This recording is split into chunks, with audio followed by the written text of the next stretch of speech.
Hello, welcome everyone to another Drop Frames episode. Wow, you guys are both anim. Is this like Code did he did his Zoolander stare while he was cleaning his glasses? We got the finger guns for Zeke. We need to have more guests. I'm a little nervous. We got a guest on the show. I'm a little nervous, you know? It's good. It's good. Wait.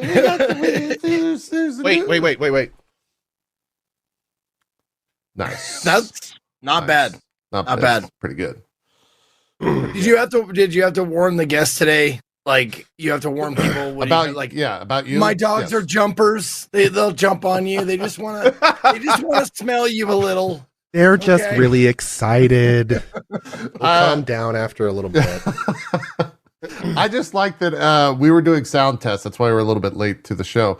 The two times that the guest rejoined, Zeke, like seconds before, decides now's the time and just burst into a random tangent. I didn't know. And she joins, and I'm just like, oh God. Yeah. for her, it must have felt like she was entering like 3 different calls with like the same people that took place at different times. So bad. It was really good.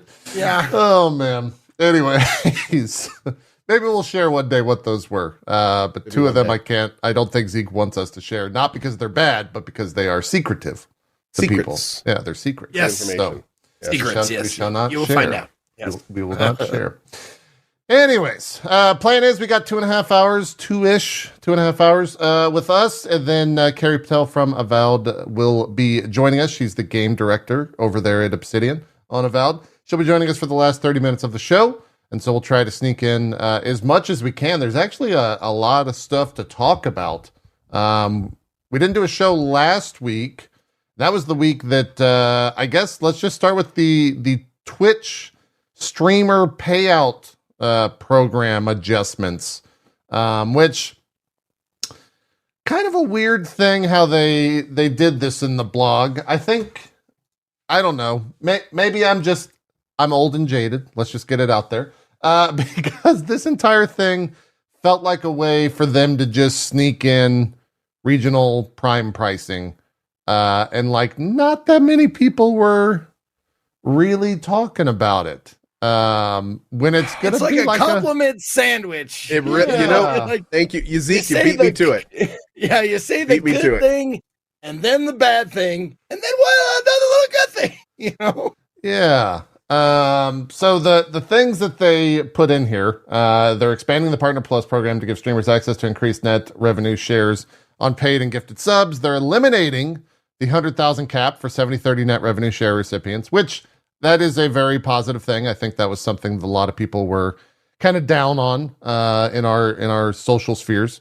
And then the third and quite possibly the biggest change that people will, I guess, find out in June, I think is when this is hitting, is they are changing the Prime Gaming subscription payout model to be a fixed rate for each country.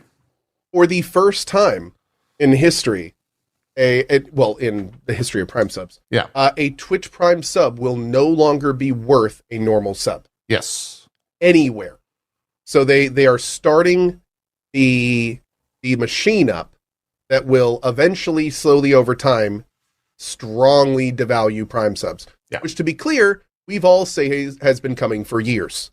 So this isn't new. Yeah. This the first kind of hack they're taking at it is regionally, which is an easy win. That's low-hanging fruit for global money-saving mechanisms like Prime subs. So you just make everything regional. Immediately, that's going to put huge cuts in the program. But on top of that, if you look at, say, the United States value of a Prime sub, even that's dropping. So even the places where theoretically it should be the most, like it should be fine, the news here is that the ceiling, how much a Prime sub can be worth, is being reduced by over 10%. Yeah. So it's, just under 10%? What's 25 cents of 250? I'm bad at math. I'm not fucking doing math on that. 5%? Okay, it's 10%. You're right. Is it 10%? Oh, it is 10%. 25 250. Yeah. I'm an idiot. Anyway, they're dropping the value of Prime subs hard by 10%, and then further depending on where you are regionally. And there are some cases where if you are a regional streamer to some of these areas and your primary subs consist of those regional subs, like your stuff could drop by like 50 to 80%. Like if you stream in, if you are a big streamer out of, Turkey's Turkey, the one that, yeah, and you have 5,000 subs in Turkey because you only speak Turkish, and that's the subs you got. Well, your Prime sub is going to take a nosedive. Your entire income is going to take a nosedive. Yeah. Depending on that. So now, granted, if I'm not mistaken here, JP, and help me out here, they already did a regional pricing adjustment at some point. Was that for regular subs? That was normal subs. Okay. This is the first. They're moving that over to Prime subs. Yep. Man, I tell you, they should have done the Prime sub stuff then, and it would have been like a big Band-Aid, and I think it would have been a lot smoother, to be honest. But see, here's the big thing. Here's the big thing. When they released these 3 guidelines, so many people came to me and were like, "Hey, Co, did you see the news from Twitch? Pretty good, right?" You guys hear that? Yeah, it's something right above me. I'll go deal with that in a second. Oh, okay. I thought that was sorry. That's me. I thought me. you were just apparently hammering someone has decided that a chair needs to be moved right above my head. So I'll go deal with that in a second. Let me get this thought out real quick.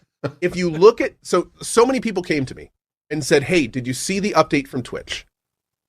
Really good stuff, right?"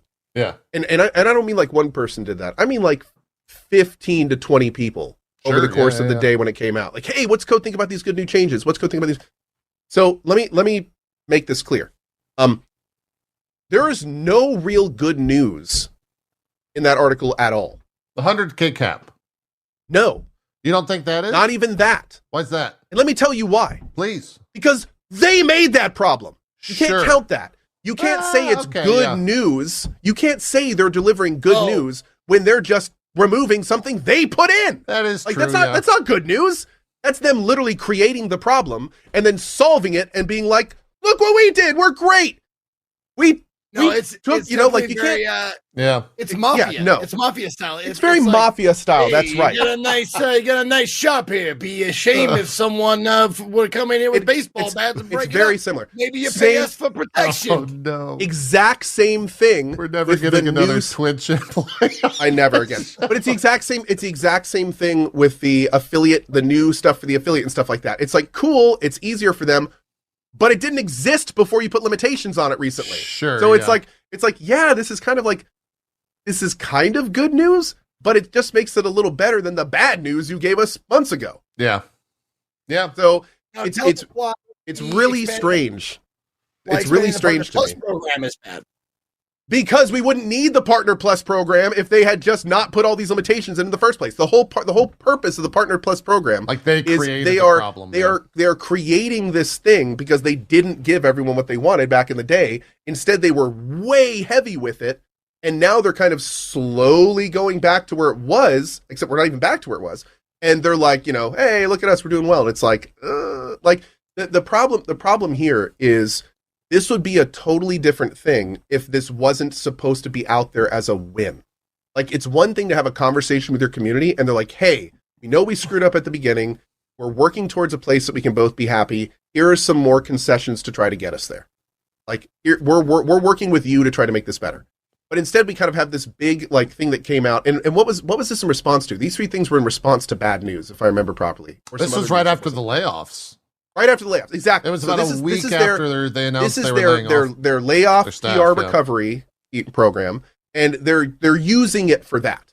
And it's like it's just again, the more you look into it, the more it's like it doesn't feel right. It just feels kind of corpo and weird, and the timing is super advantageous, and I don't know. It's just So to answer the question that I kept getting asking, hey, how do I feel about the thing? It's kind of like I'm really not good. Like the Prime stuff is going to be a cut across the board.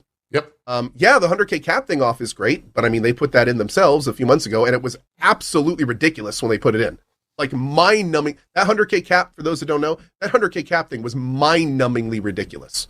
It literally incentivized people to not work hard on their platform, that were doing the best. Right. So it was like the whole premise of that 100K thing was mind-numbingly bad.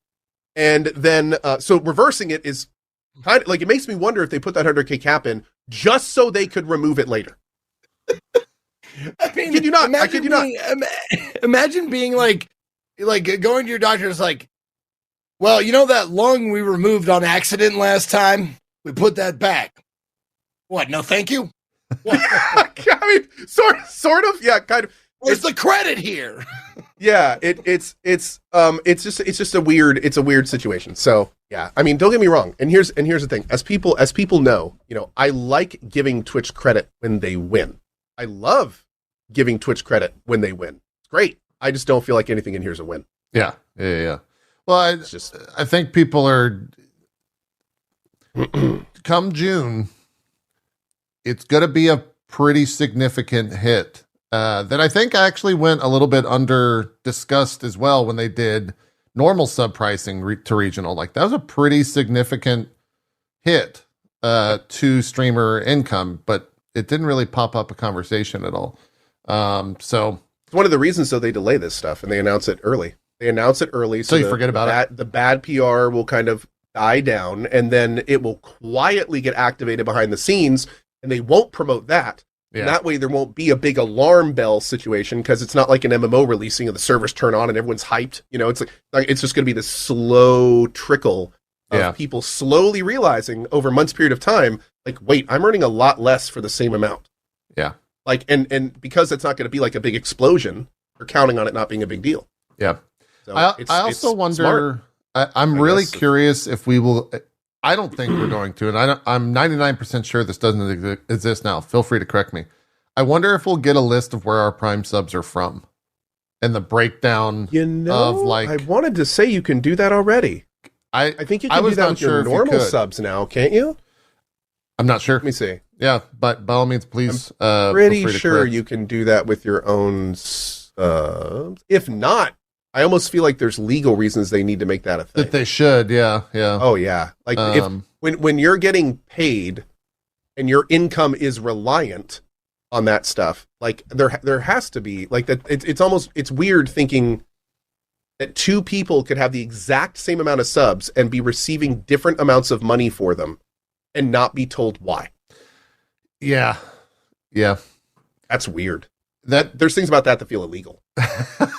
Sure. No, I'm serious. Yeah, I'm serious. Absolutely. Yeah. It's also it's like hiding. There's laws about hiding information pertinent to your income that normal businesses have. There's also I'm wondering if there's stuff like that. It's very streamer centric conversations. We'll move on in just a sec, but it's also thanks for bearing weird with us, guys. Yeah.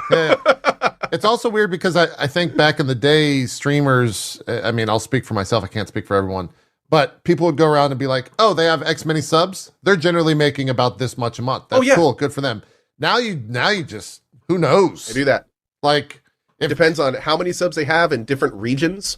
And it's soon going to matter if they're Prime or not. Yeah.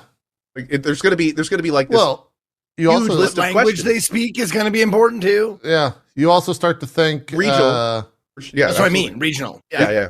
I would also say for any streamers that are looking to do a subathon, do it before June because earnings are going to be a lot less for those subathons after this hits, especially if you get someone from Turkey, for example. Type deal. To answer the question, chat, is Ko okay? He sounds very frustrated. I'm just passionate about this stuff. Yeah, like I mean, this is a platform that I have devoted the last 10 years of my life to. So, like I said earlier, I love when they win, and I love when they do things that rise all boats, including their own. But at the same time, when they do things that are not necessarily wins, we talk about it, we dissect it, we're critical about it. Yeah, that's how we are about all that stuff. So. Yeah. No, am I frustrated? Not really. I mean, a lot of this stuff we kind of know is coming. Like we even also, to be clear, we know the direction it's going. So like I've said multiple times, this stuff we're seeing with the Prime stuff, this is step one. Like nobody should be surprised when we see these numbers go lower or when we see them change to a different system entirely. I'm still fully convinced that having Amazon Prime is eventually going to lead to a % off of a normal sub. There's not going to be Prime subs. I think that's on the way. But yeah, that might earn them less than the regional stuff, to be honest. Or sorry, might cost them more. I think it'd just be a regional discount. Oh yeah, regional discount. Sure. Yeah.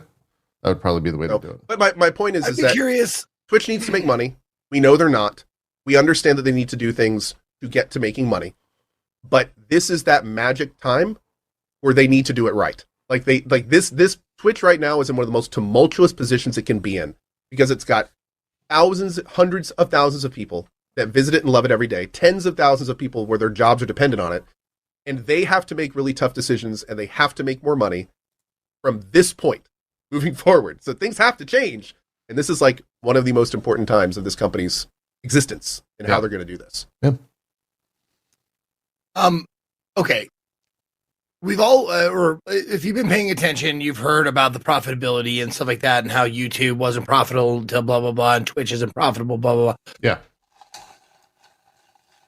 Does that, now, color me stupid, but does that mean exactly what I think it means? Like, they're not making any money? I don't know what that, like... What it means is that, just like any company, they are pouring millions of dollars into themselves for PR, for hiring, for all sorts of things. Okay. They are spending more money than they are bringing in. Is that the viewer's fault? Not necessarily. Is that the streamer's fault? Not necessarily. Could this just mean that they spent too much money on things that didn't bring money back in? Could absolutely mean that. Did they overhire? Obviously, because this is like their second major round of layoffs. So they were spending more money on people than they were supposed to. They've cut entire departments, which means that they were spending money in areas that weren't advantageous to them. At least they don't feel like now. And when Amazon bought them, as some ex-Twitch employees have told me, Amazon bought them and basically moved in their entire way of how a company is run thinking. Now, granted, Twitch was able to retain a lot of it, but Amazon brought in all of its corpo overhead, which is very expensive, into the Twitch sphere. So that also costs a lot of money. So the short of it is, right now, as Dan Clancy has said on his stream, Twitch, the amount of money that is made from viewers and streamers is not equaling the amount of money they spend running the company as of now. And they're doing all sorts of things to try to fix that. The layoffs were trying to fix that. The big push of ads in the last 3+ years have been a reason for that. All this stuff we're seeing with the 50-50 split and Partner Plus and now the regional pricing with Prime subs. All this stuff is to try to get them to make more money. So they can hopefully one day say, hey, we made $1 this year or something. At least didn't throw money away. Yeah. Which is, and to be clear, when Amazon bought Twitch, they didn't buy Twitch because Twitch was profitable. They bought Twitch because they saw ways that they could use Twitch to make more money for Amazon and hopefully one day have Twitch become self-sufficient, because they saw it was heading in a trend. It was going somewhere that it wasn't there yet. So now we're in that pipeline. We're going somewhere to hopefully be profitable. We'll just see we get there. I didn't bring that up to like naysay or like the sky is falling, but like, because that's a trend. That's a thing for most like big companies that are profitable now. Like YouTube was not profitable for many years. I think Amazon themselves weren't profitable for the first however many. Yeah. And so like that's not uncommon. And also like there's banter going around about tax breaks. Like you spend more, you get more tax breaks, something like that. Yeah. Like I don't know how true that is, but for the record, Amazon did not buy Twitch well, I mean, maybe there's some weird back-end reason, but they've never been public about using Twitch as an ad break or money pit, as you would call a company that is, that's not really a thing. Right. That was a weird thing that was being pushed around a while back, but it doesn't make any sense if you really think about it. So they want Twitch to succeed. That's why they're driving it into the ground from a PR perspective in some ways to try to get it there. Yeah. They are very much looking to make Twitch profitable. And for the people in chat saying Twitch is making money, that's ridiculous. Of course Twitch is making money, but they're also spending a huge amount of money. And those are the two numbers that aren't adding up. Twitch is, of course, making money, obviously, but they're also spending a giant amount every single month. So, well, I mean, picture it like this. Like this is how it came together in my head. It's like, okay, you start like a mom and pop donut shop or something like that, and then it becomes popular, and you want to buy another donut shop. For the next couple of years, you will not be profitable because you still owe on the next donut shop you bought. Yeah. So that's also kind of what another big thing that is super erroneous. And this is one of those things that you hear over and over again, but Twitch should be profitable because Amazon owns Twitch and they're using Amazon servers. Yeah, but you realize that Amazon doesn't care that Twitch uses something that Amazon owns. They still have to account for all the resources that they're using. So when Twitch is using servers that Amazon owns, even though Amazon also owns Twitch, that's still a deficit to Twitch. Twitch is still costing Amazon, the company, the servers that are being used for Twitch and not to be sold to other people for other services. So this idea where it's like, oh, Amazon bought Twitch, so now they can just, run everything on AWS and that'll save money on Twitch. No, it's not. It's still going to cost. It still costs something. It's still using resources. It's still pumping out all this video. So, and that cost is, of course, Amazon is thinking about how much resources Twitch uses and how they could be using those for other things. So it's a very strange, whenever I see that argument, it's kind of like, no, like, just because Amazon owns Twitch and their own servers does not mean that all of a sudden that zeroes out the cost of the servers. Yeah, that's not how that works at all. If anything, that just means John Bezos is going to be knocking on Twitch's door and say, hey, you're using all of this AWS bandwidth and throughput, yet you're not making me a lot of money. That needs to change. Like that, if anything, that we need to do something about this. So, because you're using my resources. Yeah. But yeah, John Bezos, that's Jeff's brother. Everyone knows that. Yep. And I apologize for anyone who I made crave donuts. I apologize. Ooh. Ooh. What are we talking? What's y'all's favorite donut? What are we doing here? Let's get a little palate cleanser. What's the go-to donut? The goat. Okay. The goat donut. I have the goat donut for me is very specific. It has to be fresh. Like I'm talking like within a few minutes out the oven, glazed Krispy Kreme. Krispy Kreme. There is no other donut that is like warm, fresh out the oven. Yep.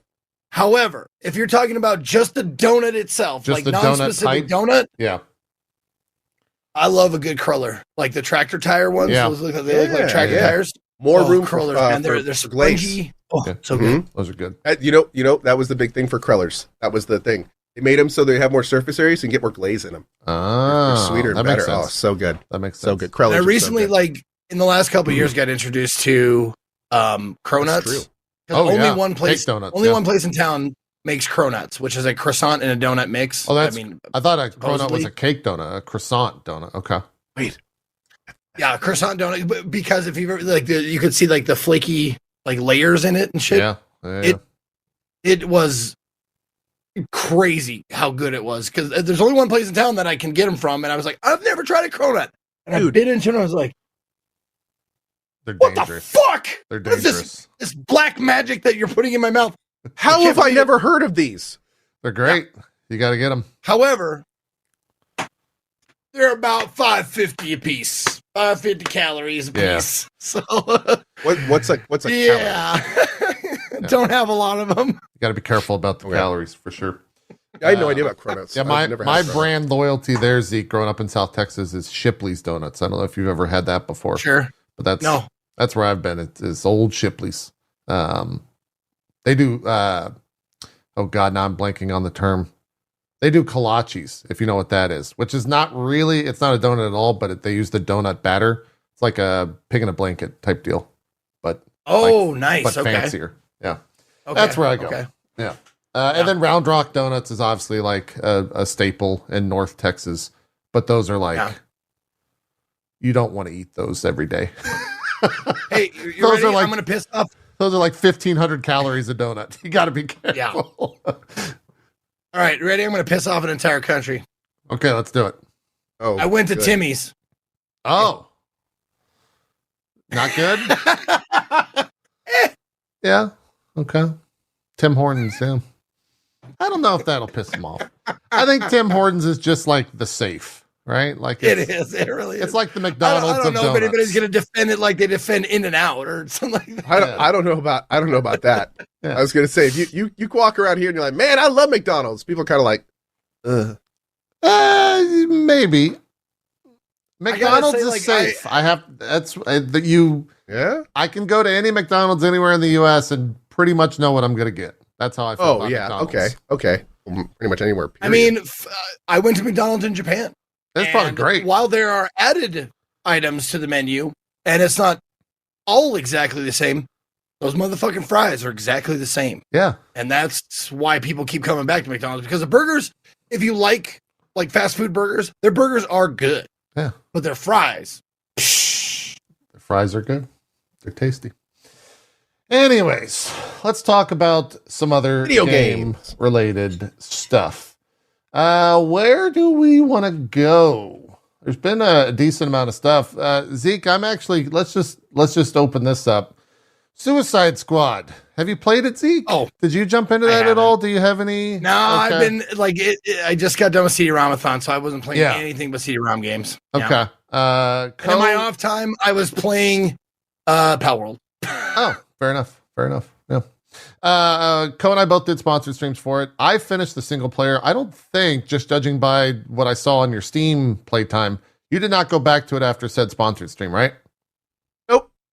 No plans at all? Well, no, the problem is I have multiple giant open-ended games I'm playing currently. Sure. So, like, I'm not really trying to jam in more. Like, I've actually got a Baldur's Gate 3 honor mode run that I just defeated the Goblin Camp. Like, it's actually cruising along.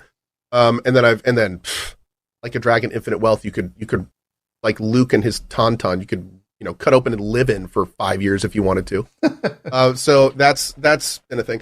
But no, going back to Suicide Squad, I definitely got a bit influenced by Twitter before I came into this game.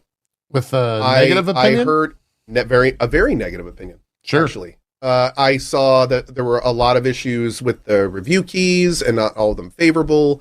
I saw a lot of UI stuff, just a whole bunch of complaints. So when I was originally supposed to, when I heard about the sponsorship, I originally was like, I'm kind of lukewarm on this. And they were like, well, the devs want you to play with like Sacril and Dan and Chelsea Bites. And I was like, oh, I've never met her and I love those guys. So sure, let's do it. Then funny enough, there was this whole big scheduling thing where I was not able to play with them. I ended up having to play solo. Oh. So I did my 2-hour stream solo, and it let me just kind of focus on the game and what it was. It wasn't bad. Yeah, I don't think it's that bad. I left with much better feelings about it than I was expecting. I thought it was going to be like a mess. I thought it was going to be a huge, problematic. I thought every single line of dialogue was going to be eye roll inducing and not funny. I was expecting to have a bad time, to put it bluntly, especially since I was playing solo. When they told me I was having to play this solo, I was like, oh, like that, I was really hoping to play, like I said yes to play with my buds, but okay, that's fine. But sure enough, no, if I didn't have 2 other open-ended playthroughs right now, I'd probably play some more of it. It's now granted, I do need to make clear, I only played it for 2 hours and I did not get to the itemization or the mission structure, which I've heard are two pretty not great points. But what I did play, it's a weird game. Pretty. I liked the world. I played King Shark. He was fun. I really didn't like how fast it switched perspective in combat. That was a little nausea-inducing. I feel like that could have been designed so much better. That was like a big design fail, in my opinion. But the commentary, I'm not a big Marvel guy. I laughed out loud more than a few times. Like there were a lot of like pretty quality one-liners. That DC comic book guys. No. I'm saying Marvel. Same thing. I'm just helping you. When I say I'm not a Marvel guy, that everyone should know what I'm talking about, and I don't even know what I'm talking about. You know what I mean? Okay, so yeah, I mean I'm not a comic book guy. Is probably what I should have said. Yeah. So I didn't have high hopes for that. But again, there were many times in this that I found myself either smiling or in some cases just outright laughing. Yeah.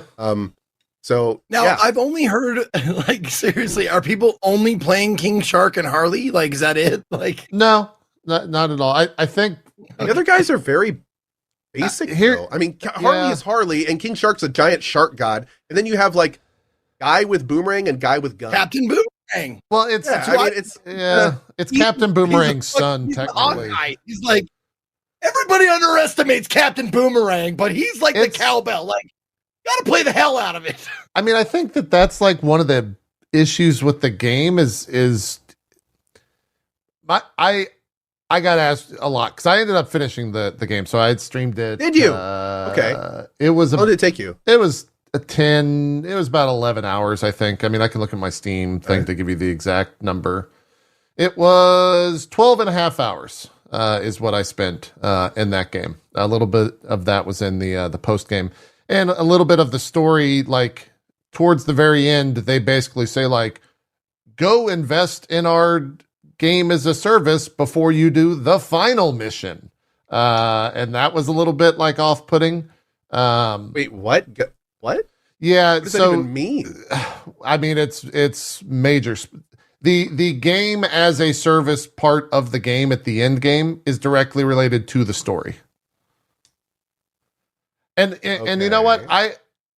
I'm okay saying this. If you're worried about a spoiler for the end of this game, mute, I guess. But I'm just going to say it. It has to do with multiverse shit. And like, that's going to make a lot of people mad because they don't like multiverse shit. Co being one of them. But yeah, it's multiverse stuff. It's literally, you've done this once, go do this 13 times, perhaps over the course of, I don't know, the next 12 months. You could do this, maybe just thinking about it. And so like, that was a little bit off-putting.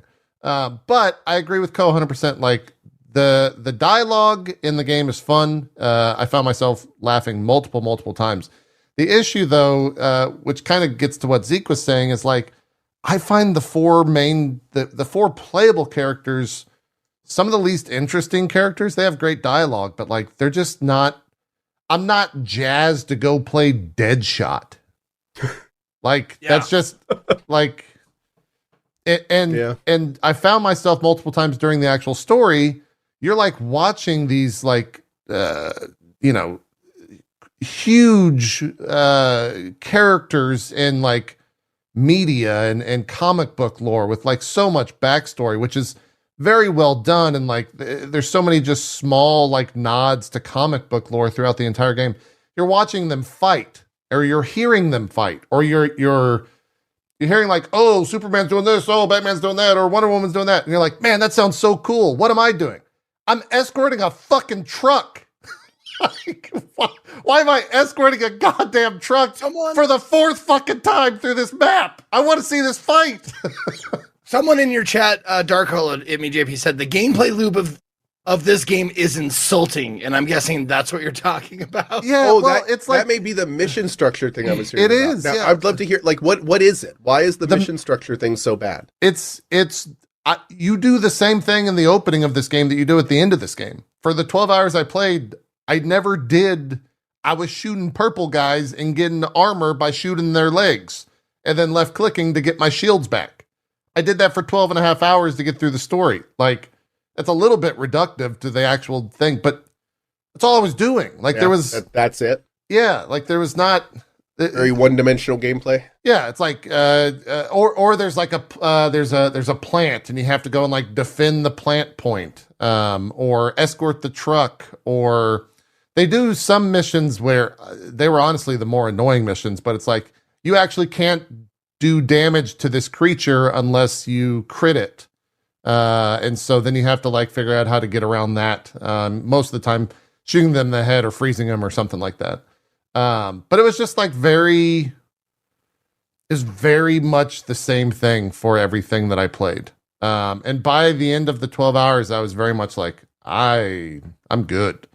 That's not to say there are plenty of people that want that from this game and want that from games in general, and are, playing right now after grinding for multiple hours on all the end game stuff. But yeah, for me, it's like, I want to see more of that. I want to see like more Wonder Woman and Superman on the screen doing Wonder Woman and Superman shit, because that's awesome.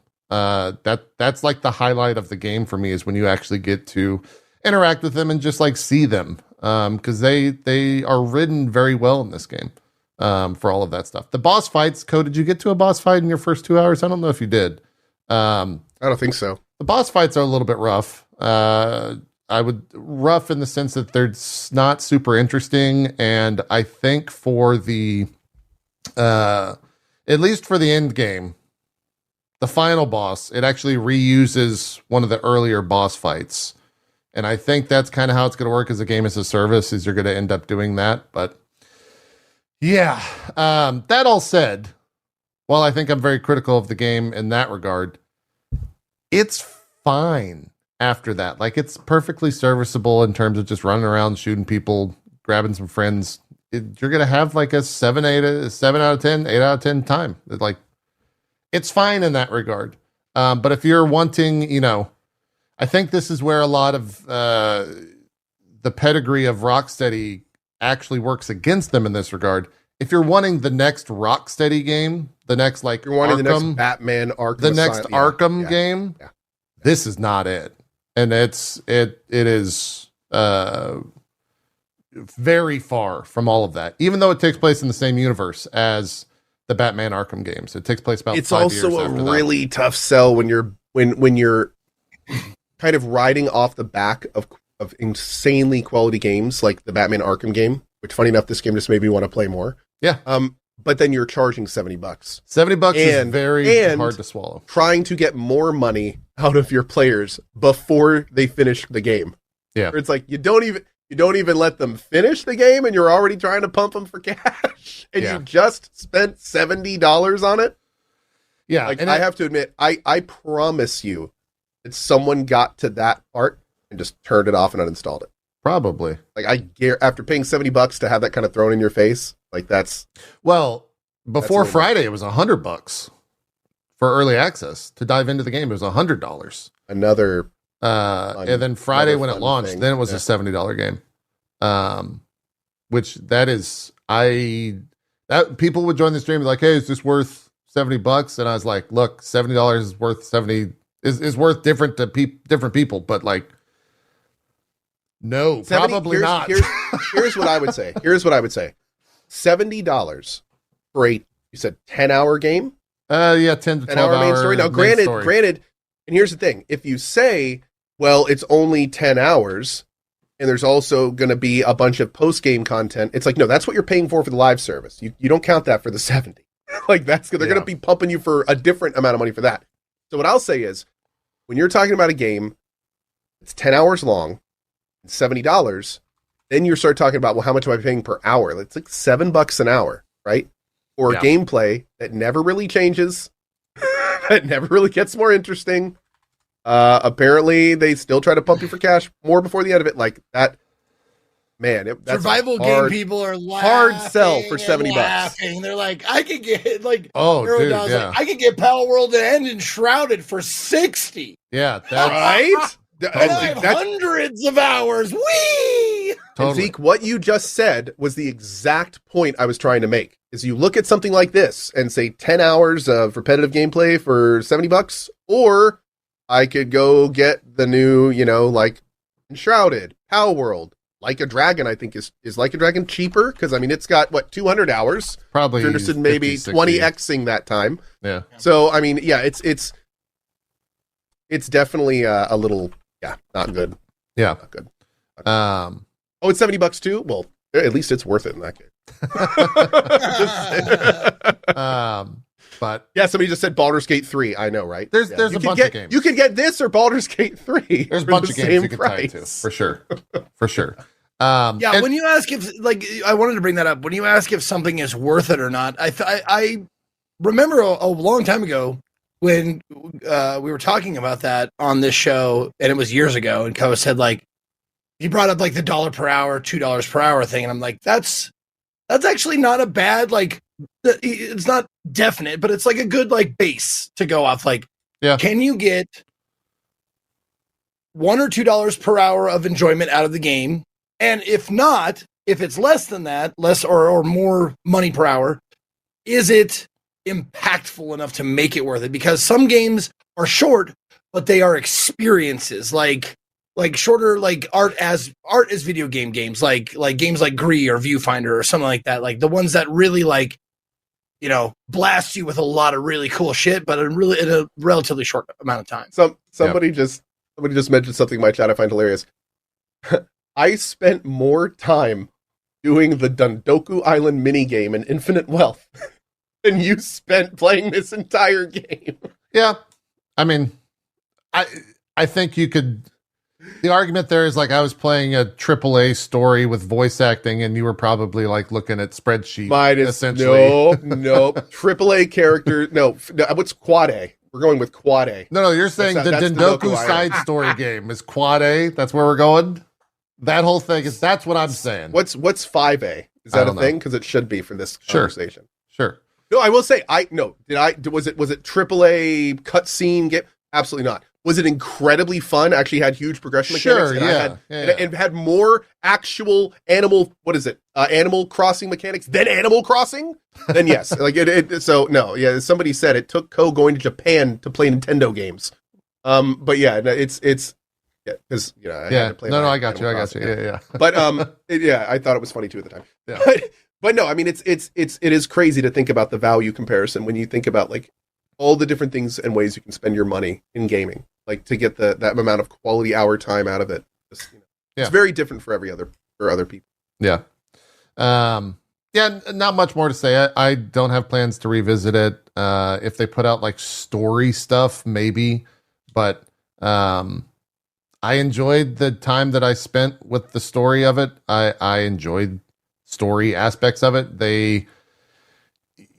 I was listening to Greg Miller from Kind of Funny, and it really resonated with me. He was basically saying like you can walk into the Daily Planet and you can see all of the like, small comic book nods. You can go up to all the like the smallest characters in terms of importance in the DC world. Jimmy Olsen's desk, blah, blah, blah, blah, blah.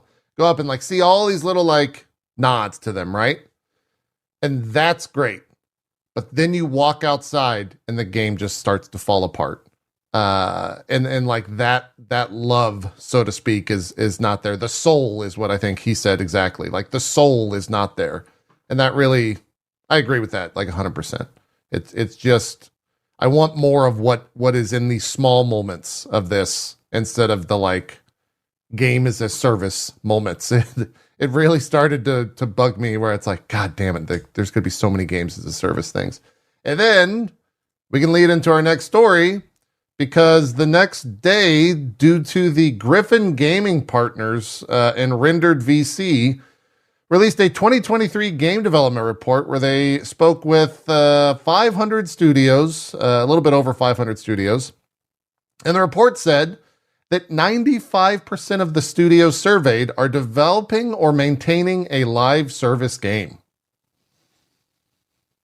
So we're going to get a lot more of whatever the live service thing is, because 95% of these 537 development studios around the world are working on some sort of live service thing.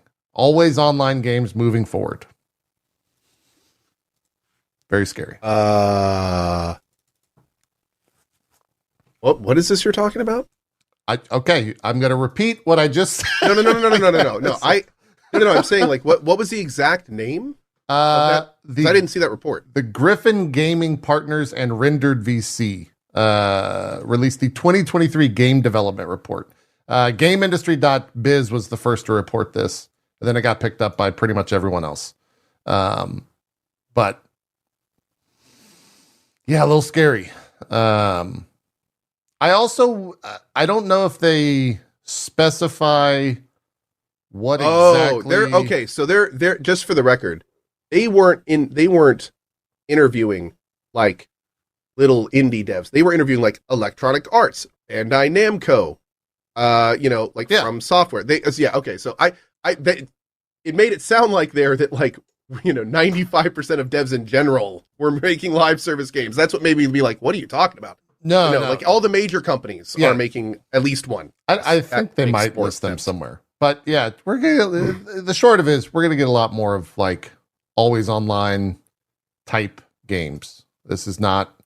Oh, also 65% of studios are actively working on one, and 30% plan to release regular updates cadence for their games.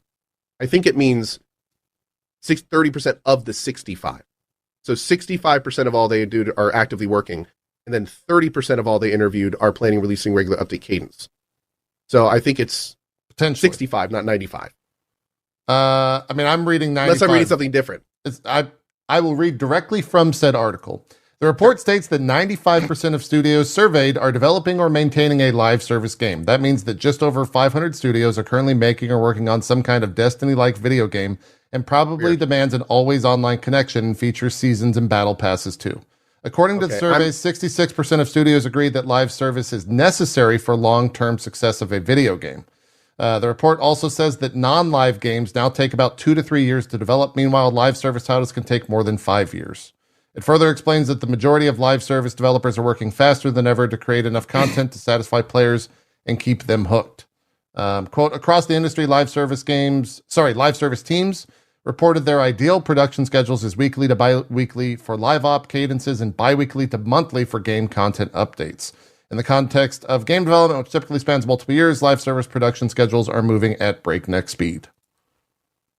For someone that broke down the report. But cool.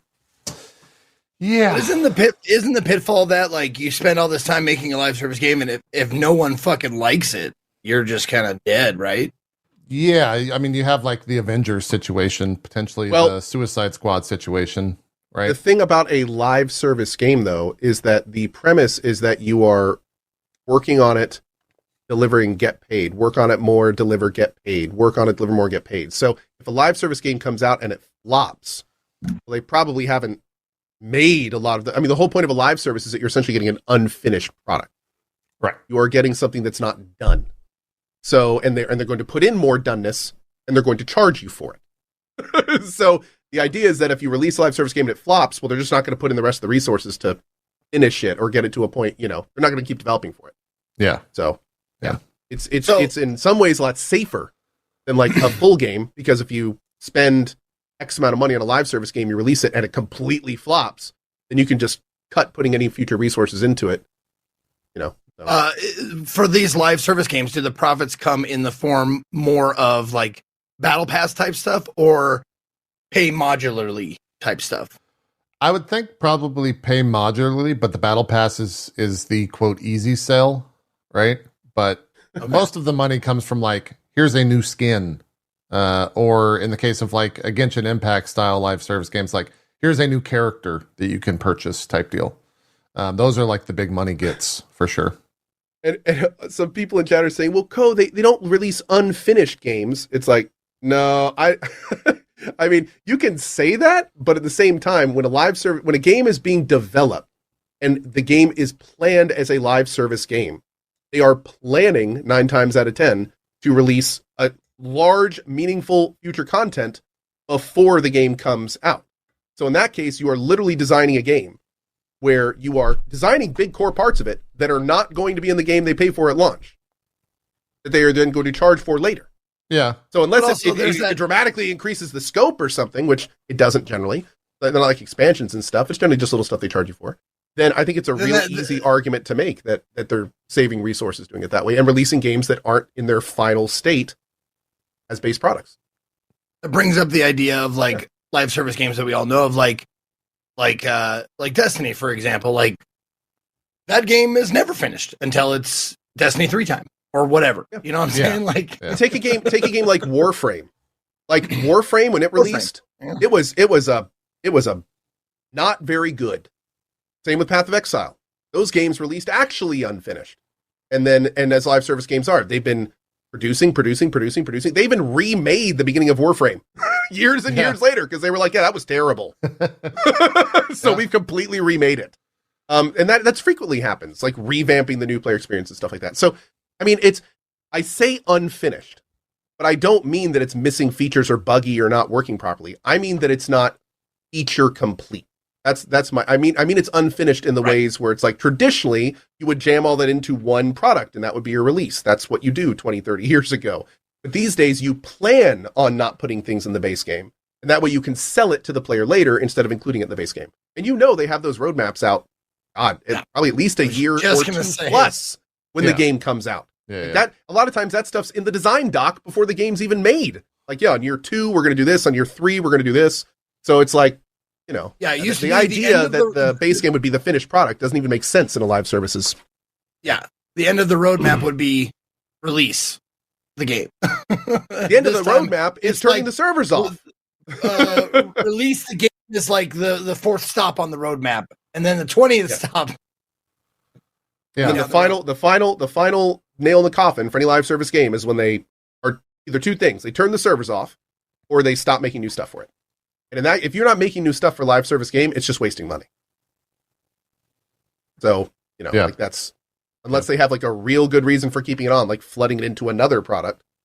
Which does happen, yeah. It's a waste of money. What else is in news?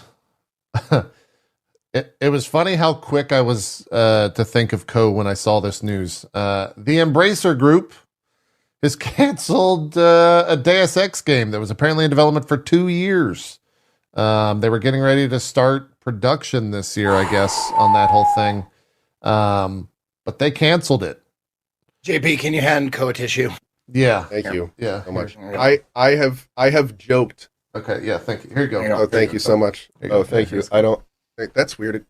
Oh wait, you're over here. Sorry, change color, but thank you so much. That was okay. The internet will do that. Yeah, they'll fix it in post. It's fine. So yeah, the part that makes this sting so much is this means for 2 years I was joking about a Deus Ex game showing up at and it was actually being made. It was actually a real thing. And what's even crazier is they canned it right before they went into production, which means we probably would have heard the announcement this year for the new Deus Ex game. And yep, sure enough, they cut it. The only thing about this, it's not really a silver lining, but it does take the sting out a little bit, is Elias Tefexis publicly stated he had nothing to do with that Deus Ex product. And another thing that I've said multiple times is there's no question that the next Deus Ex game should be the finished, planned trilogy game of Adam Jensen's saga. The entire thing of Adam Jensen was supposed to be a trilogy, and when you finish Mankind Divided, you can tell they're setting up all the dominoes for a big finale. Like, if you're paying attention and you, like, are following who the big bad is, and, the people you're killing are not the big bad, and, like, you're working your way towards him, like, a lot of people feel Mankind Divided ended too early. But it's because they were saving all this big end stuff for the third game that we never got. So, yeah, the fact that the Deus Ex game was not, at least not yet involving Adam Jensen, it was the only thing that would have made me super angry is if it turned out that was the purported remake of 1, which a lot of people were hinting that they were doing a full remake of 1, and that they were going to release the reboot / remake of 1, and then follow up with the game that connects Adam Jensen to Deus Ex 1, which would have been, again, amazing. That would have all worked, and then the third game could have just been the timeline between Adam Jensen and Deus Ex 1, JC Denton. Yeah. But now nothing's going to happen. Yeah. The whole thing's dead. Yeah. You think we ever see another one of those? I think Square Enix destroyed the Deus Ex franchise, and that out of nowhere we got a chance with Embracer. Embracer has now, due to lots of reasons, completely screwed up. They're probably going to either split or get bought at some point. I mean, they're dying. Embracer's dying. Like, that company it's literally, we're publicly watching a slow death of a major company. Yeah. So they are either going to most likely sell this studio. The worst thing that they could do is close the studio down instead of selling it, because then it's like, that's just going to break up the team. But the not so worst thing we might see is an IP sell-off. And if they get like a bunch of things together and give it to companies that actually want to make them. Do I think we're not going to get another Deus Ex game? I'm hopeful that we will one day. I'm just super disappointed that our best chance turned out to be a flop. Yeah. But I think there's enough passionate people that want another Deus Ex game that I think one day we will get one. Fair enough. I'm still optimistic. Yeah. Yep. Fair enough. But Embracer, man, they expanded too quickly. God, yeah. They had the deal of their lifetime fall through, and ever since that happened, they have just been slowly dying. Yeah. And it is so hard to watch. Yeah. We're only in the middle of it. For those that don't know, like, we're only, like, Embracer is still looking, sure. After everything they've done, they're still boiling in water. So, like, we're going to see other major stuff from them probably this year. Yep. Yeah. It was also stated at the same time that 97 people were let go from Embracer, quote, due to the global economic context, the challenges of our industry, and the comprehensive restructuring announced by Embracer. So, comprehensive restructuring. Yeah. At least it's not normal restructuring. Yeah. Just that. not good there. On the flip side of games doing well, that Palworld game's pretty big, you guys. Doing all right. 12 million copies sold. That's copies sold and 7 million played on Game Pass. So they're at 19 million people are playing that game-ish right now. Probably Monday we'll see something about 20 million. Fucking crazy. Absolutely fucking crazy. I thought it was going to be big. I never thought it would be that big. Like it's what, the third biggest game. They said the third biggest Game Pass game launch ever. I think it's number 2 on the all-time Steam played list of all time with concurrent users. Just an absolute, to steal from my chat, it's a juggernaut right now. It's just so stupidly huge. And it doesn't really have signs of like dying off. The numbers are still super strong. I spent like 75 hours with it, I think, in all, on stream. God damn. And then at the end of all that, there was a bug where it was just deleting characters on dedicated servers. And I was like, oh, well, I guess I'll have to play more Palworld someday. Like, I didn't even you got hit by it? I got hit by it, and I was like, cool, I guess I'll just play more Palworld at some point. It's fine. Not that big of a deal. Not that upset about it. So, yeah, very, very excited to see where that game goes. That's a huge influx of cash for that team. Wasn't it also, I think there was a report that it costs, was it 6 million to make or 60 million to make? Some like very low amount to get that game out where it is. So 6.5 million. Okay. That's crazy. Zeke, I know you said you were playing it offline. How goes your Palworld adventuring? It goes great. You said 75. I was like, I thought I put in some numbers like already, but I'm at 69. Nice hours. Nice. And it's great. It's the thing that I would like. There's a few things. First and foremost, I want to make this super important. Super important for anybody who like can shout out the word, preach the gospel. I'm going to tweet about it probably later. Please, for the love of God, please allow me to move shit in my own base. Please. Because as it stands right now, you have to dismantle it. Yeah. Weigh yourself down and then rebuild it somewhere else. Holy fuck. That is just a quality of life thing that we've had forever in survival games, and it's ridiculous. It's plain up ridiculous right now. So just patch that in real quick. Yeah, there's a lot of quality of life that it could use in that regard, but yeah. I mean, that honestly is the most ridiculous, like outstanding one. Like, okay, I built this thing. Oh shit. I personally like to have all of my shit symmetrical or at right angles. I'm like, it's not a right angle. Okay. And I looked first time, I was like, okay, building. You got to be able to move it. You got to be Google. Can I move shit? Like IGN article. Well, you can't move stuff in your base in Palworld. You can deconstruct. I'm like, are you fucking out of your mind?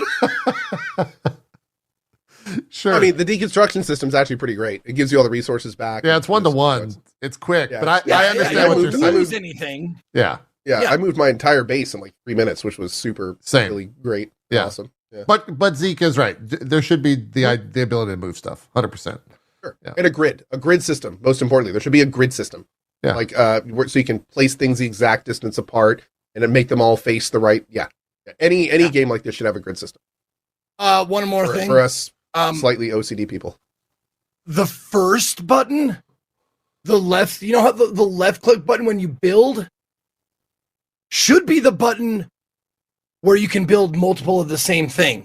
It shouldn't be right click. That's just fucking stupid, and it wasn't broken. I tried to completely fix it, and it wasn't fucking broken. Sure. Agreed.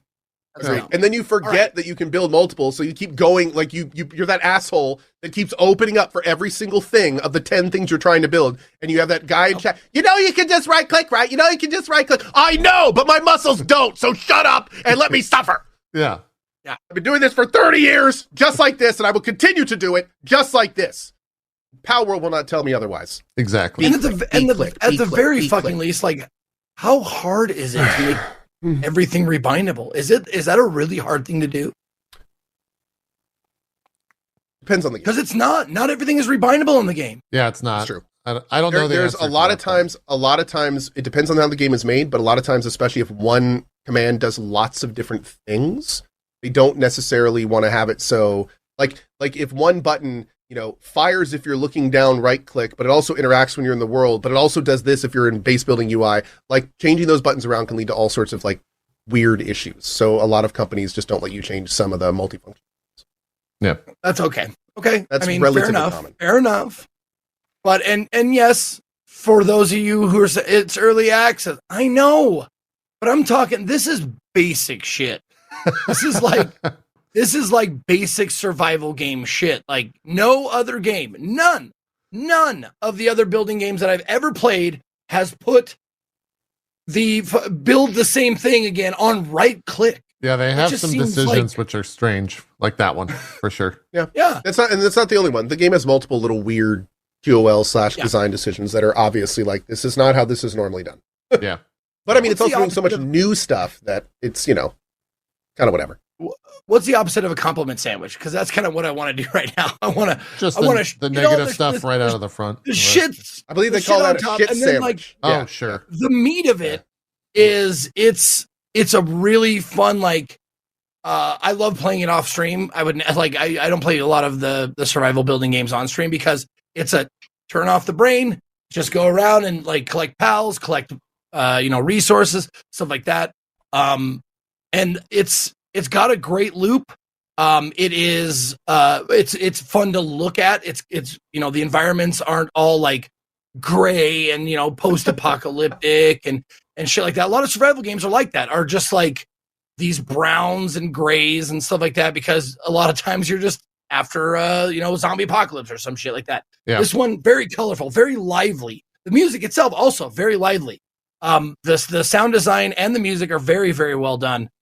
Very satisfying noises when you like do something right. It's like you're like, oh, like in a casino, when you get a win, it's like hooray. Totally.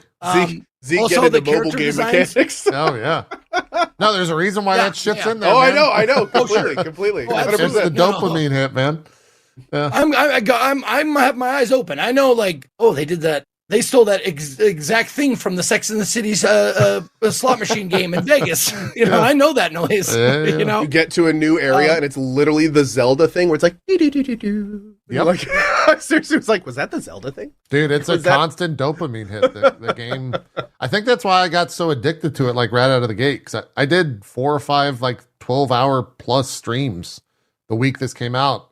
And it was probably because all of those small little dopamine hits that you guys were just detailing. Like the game's full of them, and it's fun in that regard. I also, Zeke, I'm curious, are you just like walking around exploring? Because I think that's like one of the most fun parts. I saw your map and I just brought up. I was just going to bring up like this game rewards exploration as far as like if you can't build something because you're missing like MacGuffin. Like, I don't know where to mine MacGuffin. Yeah. And you're like, okay, I better just kind of wander around until I find the land that has MacGuffin. And then you wander around a little bit. You're like, sometimes you find MacGuffin, or sometimes you find the Guga. You're like, oh shit, Guga, what's that? Yeah. And you go down there and you're like, you grab a bunch of Guga and you're like, oh man. And then you look in your like recipe list, like, oh, at level 27, I can build a Guga gun. Or whatever the fuck, Yeah. And it's great. I love that. I love the games that reward exploration. And I love that this game also has progressive, faster locomotion. Yeah. Like, you start off with like a ground mount, like a wolf or something. You're like, oh, awesome. Because you go from walking or running to like wolf riding. You're like, oh, yeah. And then you go from wolf riding to like gliding. And you're like, oh, shit. and then you get your flying mount, and you're like, this is the way to go. And then you get faster and faster flying mounts, like until you get like your super fast ones. You're like, Jesus, how did I ever play this game before? Yeah, until you stumble upon the jet. Yeah. The F-14 just flying through the skies. It's ridiculous. Yeah, I haven't quite got to that point yet. I stopped around level 35, so yeah, I never saw that. I've only seen the memes of the jet pal. Yeah. I haven't actually seen the jet I've pal. never saw it. I just know it exists. Never saw it in game. I'm at level 38. So I do go ahead. I was gonna say, for me, by and far, the best part of this game is doing exactly what I'm doing right now, just walking around, collecting all that stuff, and then just pulling out your fucking 9 and start dumping on something because of how absurd that.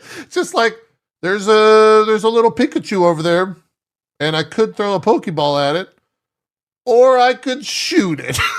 Let's get and every time you pull out the giant deagle in your hand and just start shooting the thing, it's the most absurd, but also the like stupidest, greatest, like, fuck yeah, video games are cool feeling I felt in a long time. Yeah. It's so silly. I love that. You're like, okay, I'm using a bow. I'm using a spear. I'm using my fucking Glock 20. Now, like, you just upgraded. It's like, just so silly. How, bitch? Guess I'm riding the Firebird, so I got fire bullets. Yeah. Or like when you get to some of the later ones and you're like, oh, I'm like this giant panda guy who's all about like peace and grenade launchers. Yep. And he just started obliterating. It's so stupid. All the shit that the pals get. Yeah. I like that's the one, like, I love the technology system where, like, it's not only upgrade for you, they have a good mix. And the thing that I really enjoy that not a lot of games do, survival games do, is that there's choice. You don't have to buy the decorative shit because I don't buy any of the lamps or any of the wall hangings or anything like that. You don't have to, though. Yeah. You can just skip past those and you save your points. And it's actually beneficial to do so if you want stuff later on, because you save those points that you would have spent. And I like that. I really, really like that. Yeah. Someone in my chat said, now, I hope this is like true because it felt true. OGY for my chat said PSA life monk effigies, which are those little green things that you get that boost your capture ability, right? Apparently decrease your capture chance. Seems bugged at the moment, so don't invest them. Really? I maxed out on capture. Like, I got like all the life monk effigies that I could get and to max it out, and I didn't feel like there was a difference. Like, I didn't feel like I was capturing more. Oh, yeah. But I was also like, that could just be me. Chat just said they fixed it in an update, but yeah.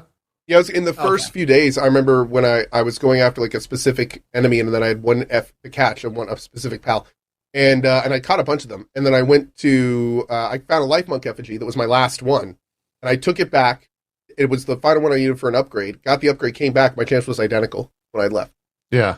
So like I don't, if it was working before the patch, it didn't seem like a lot. Didn't show it. Chat is now saying the last patch apparently fixed it. Cool. Well, no. I'm sorry. Hold on. Scarecrow. Nope, it's not fixed yet. Fatty, no, it's still bugged. The Game Pass version is apparently behind on updates. Yes. Yeah, that's one of the big. So maybe that's why there's confusion. Yeah. Maybe some people are saying it's fixed, some are not because they may be doing different versions. Yeah, the Game Pass version. Even then, Chat is saying that they fixed respec. So that's fixed at least. Okay. That was the one where if you respec, it would respec your PAL capture stat, but you could then not raise it anymore. Oh. So if you at any point respect before the last patch, basically nerfed your character. Got it. Okay. I don't know if you did that, Zeke, but that's what may have been. Okay, that's may have been what happened. Yeah. Yeah. No, it looks like capture rate is not increased. Streambocker, my chat said, speaking of choices, I care about my pals way more than I ever did my Pokemon because I can choose to be cruel to them or choose to be kind to them. God, I saw, dude. Hey, choice, man. Some of the like meme. I saw this giant factory, right? Someone built this huge factory, and then at the front of the factory, he has pals like hung up on the bait that you can like unlock, and then there's signage that says like stop working and this happens to you. And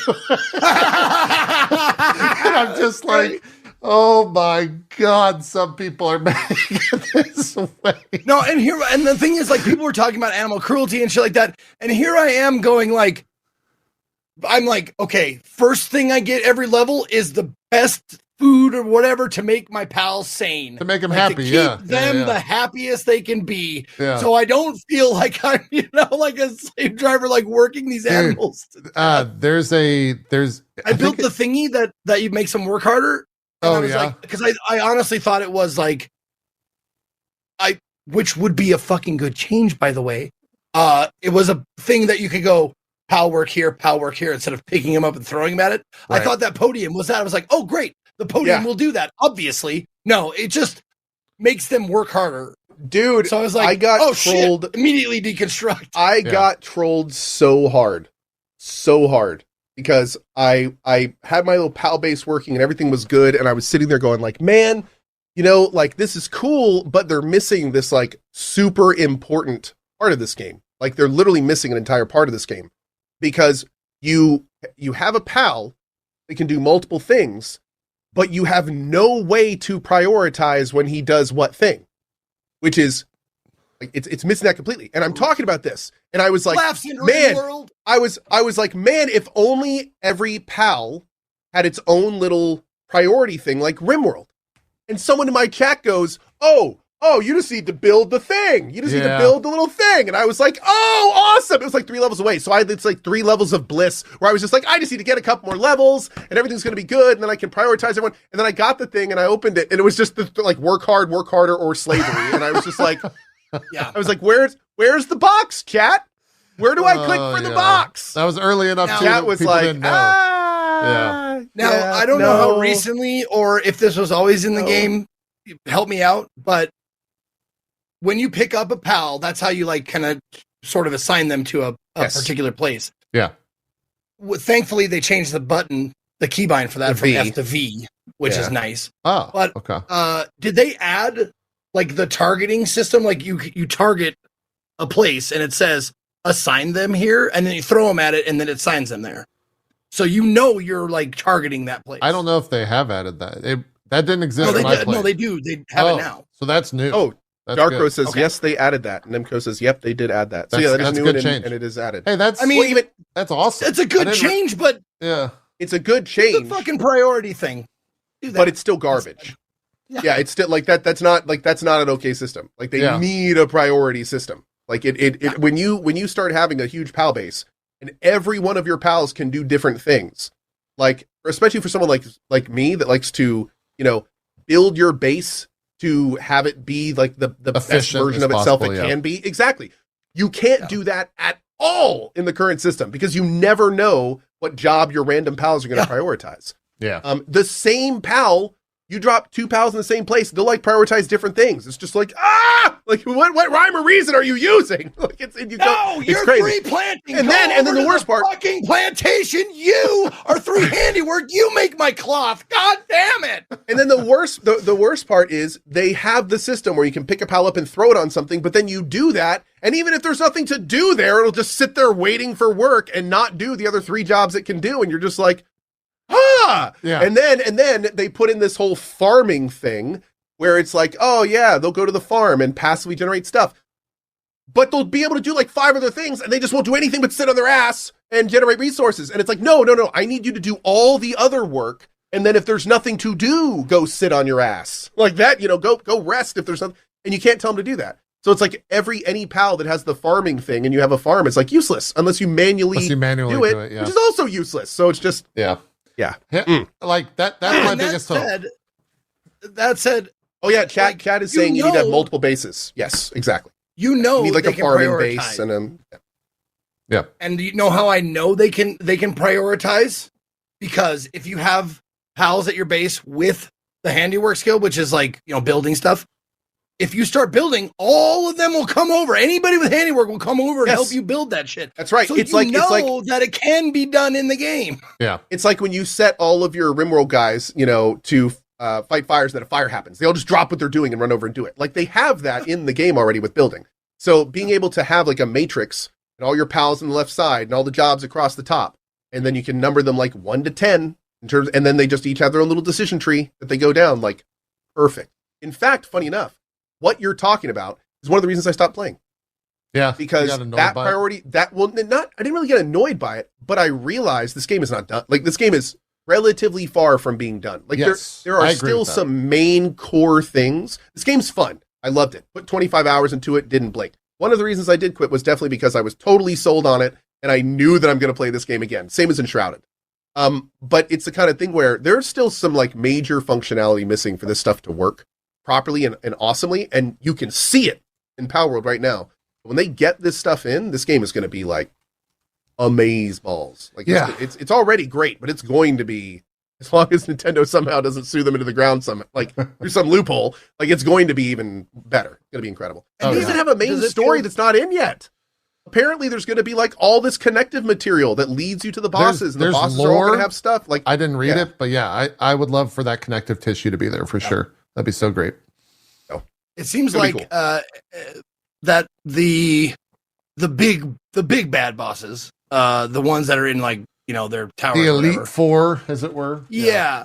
It seems like those guys, and correct me if I'm wrong, maybe it's just I'm under leveled or something, but it seems like those are meant, or spiritually meant, or whatever, to be done with more than one person. Because you see them the first time, they fucking push your poop in. So they scale with multiple people, but they also have levels tied to them, and it's like 20, 40, 45, 50. So they're just high level, is all it is.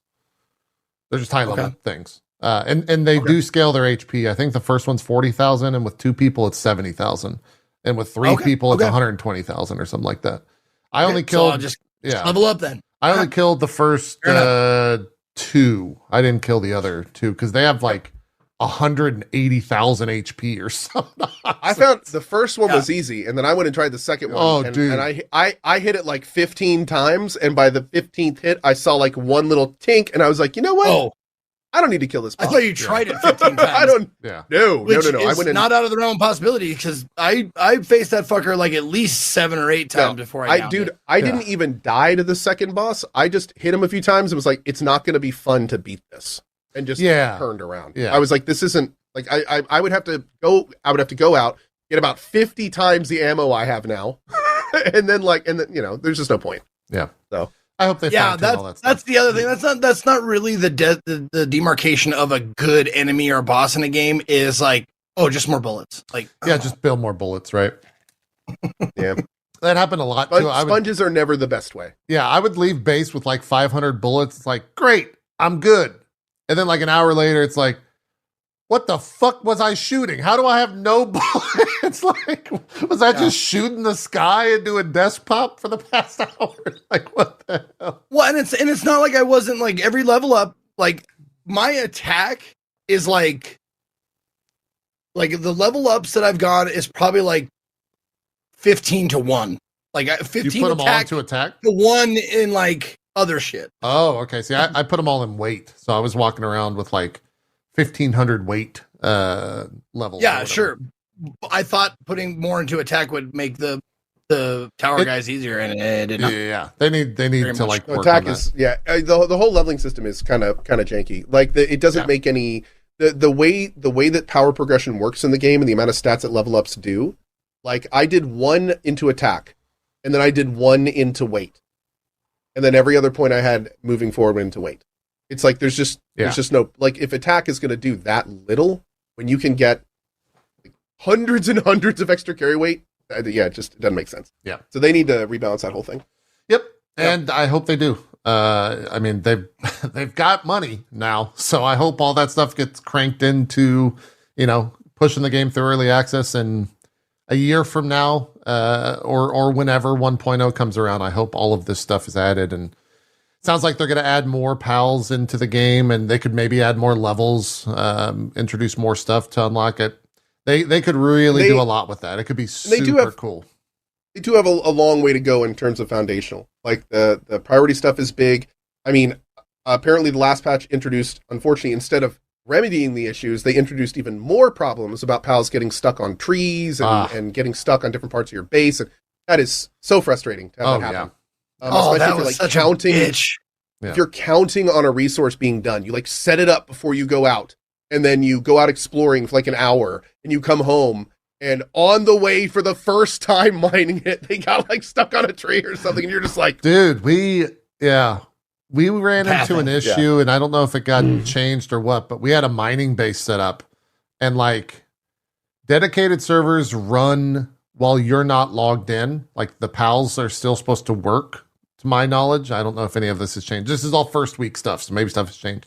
And so like we logged out, and then we came back, and none of them were working for like 12 hours, and I was pissed because I was like, where's my 500 ingots, guys?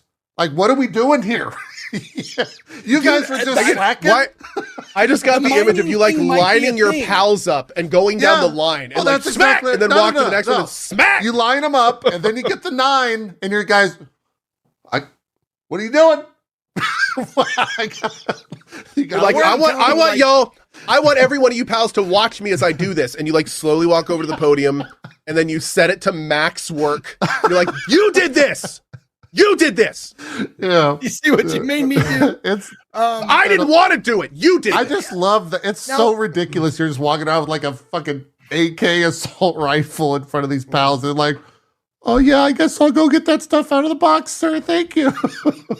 JP walks over to the side in front of his base, and you see him like erasing it, and he's like, Alcatraz. It's so ridiculous, man. Thank you for that one, chat. That was right from chat. Okay. No, Meeper77 in chat. That was all him. Yeah. Zeke, like 90% of my jokes, I just lift it right from chat and don't attribute it. That time I did. That's got lucky that time. 101. Meeper. Yeah. Zeke, what's up? Getting back to your point, JP, like the mining thing might be a thing because my pals they don't do mine? work when I'm not there, but I set up a second camp just for mining, like in a nice spot where they could do that. Yeah. And every time I go back and I look in the box or look on the ground, there's like nothing there. There's nothing. Or like it's sporadically. Are you playing like it's sporadically working? Yeah. No, while I'm playing. Oh, while you're playing. Okay. So I was told I go away and I come back and there's like nothing done, and I'm like, I was told because the farm does stuff, all that shit does stuff. It's just the mining is hit and miss. For week 1, I was told that you actually have to delete the PAL box. I forgot what the PAL box, I guess. Is that the term? It's been a while. And you actually just have to rebuild the entire base. That's how you fix that. And I don't know if that is the case or what, but for a mining base, like there's not much there. I just never did it. No, it's bed food box. That's all. Yeah. Yeah. Bed food hot tub box. And that's what I had. And I might have to, try and rebuild it. So but now it doesn't matter because it's so much faster for me to do it myself. If it's a larger PAL and it has to get to somewhere it can't get to, that will bug out its AI. So if there's a hot tub, if your base only has one hot tub and you put it behind all these rocks it can't get through and it tries to go to the hot tub, it'll just stop. Okay. So if any of those, if any of the weird pathing or ground geometry and stuff gets in the way, dude, and some of that, I love coming back to my camp and going like, oh, there's 3 people dead or whatever, knocked out. I'm like, where are they? And I look and they're like up in a tree. And I'm like, what the fuck? Yeah. Did you just wander off and not like, how can you wander there and not come back? Also, like I built my base like near it's like a cat in a tree, dude. That's what it is. Oh, would they fall into the water? I built them near a little body of water. They go in the water. So I built them stairs and they're like trying to walk into the side of the fucking stairs. No, go around the side, build stairs. That's another huge thing. You're a survival crafting building game, but if you build a freaking base, they just get stuck in it and stop working. It's like that's another reason that I quit, is because I love playing games like this because I'm a builder. I love collecting a bunch of resources and then ending on some major massive build. You can't do that in Palworld. Yeah. If you build anything outside of a cardboard box to sleep in or a van down by the river, then they just get like stuck on everything involved. I built literally like a 2x1. So I could stick a bed in it or something. Yeah. And I come back like 4 pals would be stuck on the roof. And I'm just like, how did you even get up there? Like I've seen some like major factories, and the impressive part is not the fact that they built the factory. By the way. I need to. The impressive part is not the fact that they built the factory, but the fact that they sat there and made sure that their pals weren't going to bug out and work in the factory. because they're all running very well. And I don't know if that's just fixes or what, but like, I couldn't do that. As soon as I saw fucking some dumb shit, shiny sheep thing get like stuck on the corner of a building, I'm just like, God damn it. I'm never picking up another shiny. I'm never getting any boss mobs in here. They're too big. They just bug the fuck out. So a little bit of real tip though. And somebody told me this tip right at the beginning of the game and I didn't take it because I'm an idiot. But one of the best things you can do in Palworld right now is when you put down your base, you want to put down your base so it's a big flat circle. You don't want to try to get any geometry. Find a big flat area. And then all of your resource stuff and all of your things, pick sections of your circle and build them along the outer rim. Oh, yeah. Yeah. And by doing that, like 90% of your pals will work just fine. And don't build a house. Just don't build it. If you have to build a house, build it like on the other, in a corner Opposite that nothing side, else is near. Exactly. Yeah. And then just build like a 1x1 and pop a bed in it if you need it. Yep. But if you do that, apparently things work. That's how my base was built. The only big issues can happen there are the trees in the tree plot. Apparently still get or the fire in the center for whatever reason. If you put a fire in the center, they'll get stuck on the fire and actually like catch on fire. That's happened before, which is just I learned that when I was building the egg hatcheries, and I was like, "Hey, I'm gonna build another egg hatchery. Come help me!" And they're like, "Okay," and they just stand in the fire. They're like, "Bing, bing, bing, bing, bing," yeah. Just burn up and die. Yep. Anyway. Yeah, Palworld's fun. Even with all the issues, it's still great. Look, the fact that we talked about as much as we did, I think kind of shows how much. And it's not like we have to sell it. I can't wait to revisit it. 19 million people have played that game, which is it's actually fun, insane. Actually insane. Another survival game that came out was Enshrouded. I think we've all played that at one point or the other. I'll cut to some footage of you here. I think Co might have the most hours logged. Are you good with Enshrouded? Have you stepped away from it? I've stepped away from it. I stepped away from it with... Got about 30 hours in it. Yeah, I put 21 hours into it. I think I only put so little hours into it because I just came off of a giant Palworld binge. And there's only so much like survival games that I could play. But yeah, this game, all of the building things I think we were complaining about in Palworld, this is like the opposite, at least for me. I sat there for probably an hour just like, I am so unbelievably overwhelmed. Like you can do and build so much in this game when it comes down to the voxel stuff that I was literally begging Julia to come and build in my server. And so she did, thankfully. So I didn't have to build a thing. But it's like, this game is so deep when it comes to the building stuff that I was like paralyzed with decision. I don't know if you encountered that at all, but it's way, way too deep. Oh, we got a fourth member of the show. We do. But I don't know if you've met this little guy yet. Oh, I haven't met him. What's his name? This guy's Fenrir. When'd you get him? Like a week ago. Oh my God, look at Fenrir. He's our little French bulldog rescue puppy. Oh my God. Yeah, he's little Fenrir. little Fenny is what kids are calling him. But look at that guy. Tiny guy. Yeah, him and his litter actually, they have what are called cleft palates. Oh. And the person that brought them in was actually brought in all the puppies to be put down. And they were scheduled to be euthanized. And then one of the other vets at the clinic was like looked over and she was like, this is, there are times when a quality of life issue is a thing, but the puppies were like right on the border. It's like, there's a chance they may not even need surgery when they get older. But even then the person brought them in was like, nah, just don't risk it and put them down. So she actually took all the puppies, which there were 4 of them. Jeez. And brought them back to her mom, who was also a vet, and the mom found them all homes, and we're one of the homes they found. That's awesome. Yeah. God, I could never. He's a cute little man. Screw that person. they have their own reasons, but like Jesus, screw that person. We had a very similar and funny enough, the person that saved the puppies was like, it took everything in my power not to like yell at that person. Yeah. When she told them like, this is on these puppies might be okay. It's easier, we should probably just hard. Cold-hearted individual. Yeah. This is a good little guy. Very cute. He's doing great. Yeah, he's a good little dude. I don't know why my wife brought him here and disappeared, but looks like he's. Well, now you're on puppy duty. He's on. I know exactly. The 4th member of the show today. Yeah. Anyway, so to talk about this real quick, Enshrouded. The building system is phenomenal. I don't know if you can skip around in here and get to a point. Maybe this is later in my playthrough. We can show my base. I didn't actually have a base really. what I did was I had I tried a bunch of building stuff, and I was testing a bunch of things. And I actually came to the conclusion that the building system in this game is one of the best in any of these games. Yeah. Period. It's one of the best survival building games I've ever used with this building system. There are some things in this game that are amazing, but I also feel very similar to Palworld, where it's like there's some pretty important stuff missing, but there's already a lot of crazy cool things in here. I love the world. I love the exploration of the world. I really love how the crafting progression works with like finding the 5 NPCs and working through their quests and stuff like that. I feel like there needs to be a little bit more guidance there, because unfortunately it's very easy if you miss one little thing that an NPC will then not give you their progression quest. So then all of a sudden you're in like really hard areas of the world, but you haven't done your level 1 quest for your blacksmith. So all your gear's garbage. Like you're wondering like, what is going on? I've made the best stuff I can and everything's kicking my ass. And this is like the main quest. That's a little weird. But outside of that, like it's a real slick game, dude.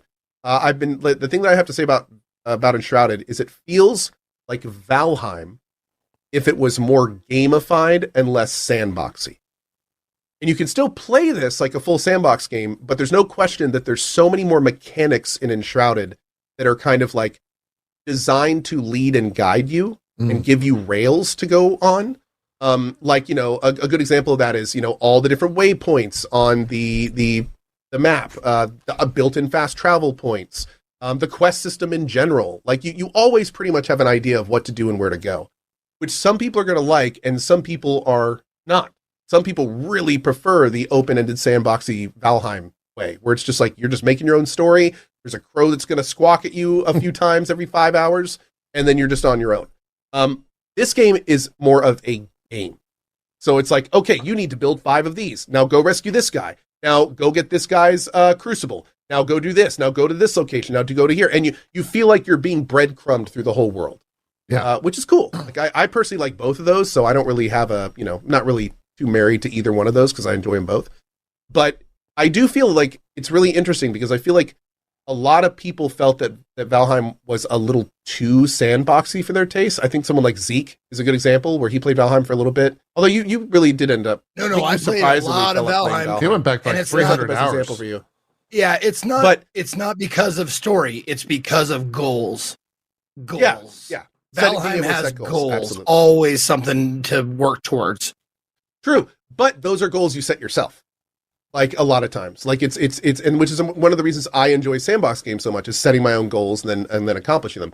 You, Zeke, normally don't like that, right? Normally you like having some idea about what to do in a game and not just being told, here's the tools, go make your own fun. Well, that's why I bounced off 7 Days to Die. 7 Days to Die is probably, for my money, the best constructed survival game it's intuitive. I love it. You can build with anything. You can destroy anything, blah, blah, blah. No point. It's survive. And that's just not good enough for me. Whereas Valheim, it's like, okay, beat the boss of this area, go to the next area, gather up new shit, figure out what to do with new shit, build new shit, fight new boss, next area. Yeah. And once the next area was done, I stopped playing. Or once there was no next area, excuse me. Out of curiosity, like, how do you feel about a game like Enshrouded, which basically kind of holds your hand everywhere, versus a game like Valheim? I was going to bring that up. Like in Palworld, you start off with like that tutorial, like in the upper right corner. That's like, do this, do this, do this. When that finally went away, I was like, oh, so I dig it. I don't mind that at all. Yeah. I like having shit to do and I don't mind it telling me like, do this shit. Yeah. As long as it's not, I guess as long as it's not over the top hand holding. If it says, so find this, great. But if it says, go here, grab these 5 things, like, Out of curiosity, have you played a lot of Enshrouded? I played the demo, and I am like, it was going to be my off-stream game. I was ready for it because I was like, all right, I'm done with, once human is the beta is done, I have a few days to wait for Enshrouded. And then Palworld came out before that, and I was like, I'll give it a look. Yeah. I think Palworld in the long run probably helped Enshrouded in terms of just lifting up. Like everyone whatever that fucking term is about the rising tide. Rising tide raises all. Yeah, shit. all that shit. But I do think it was like also a slap to the hype for this because everyone is just like Palworld, and then they just kind of forgot Enshrouded was a thing. It still crossed Honestly, 1 million though, so it's doing great. I hate to say it. If I was the Enshrouded devs, I would have delayed by a month.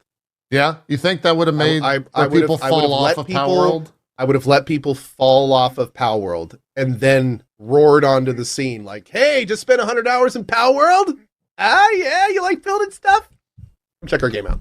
Yeah, dude. Yeah, I definitely. I mean, it's good that they got more players, which they probably did. But at the same time, I think a lot of people are still playing Palworld, and that means that they're not playing Enshrouded during its like most hyped time, which is when this stuff goes EA. So yeah, no, it's. We'll never. This fight looks awesome. This fight was awesome. In fact, when I first did this fight, I had no idea about the gimmick, and I spent like wait, what's the gimmick? A ton of time on it. I'm going to play the game. What's the massive spoiler code? Tell me about the massive spoiler. Because I fought this guy and didn't do anything to it and just killed it. I don't want to blow your mind on this. Okay. Okay. It's a little weird, and it's pretty unique. You shoot the shiny bit. Oh, I know. I just did this. I just walked up to it and left click. We'll see how it's in down state. It only gets into down state if you shoot it when it's got the sparkly thing in its mouth. And the down state, if you look at the health, got it. 10 times more per hit than the normal hits. Yeah, I didn't do that. So when I first fought him, I never put him in down state. And I was like, I think my weapon died before it did. I think my weapon completely got exhausted before he was even half health. Okay. So I did not have the equipment to beat him. Then I went back and started doing the down state thing, and it was fine. And right there, you can see it right there. That's it. Got it. When it goes down. Okay, anyway, we're done. We're good. Yeah, I'll change from the boss fight there now that we've showed everything. So anyway, as long as you attack its feet, you're fine. That's the weak point. Okay, yeah, feet. You motherfucker! I'm gonna destroy it.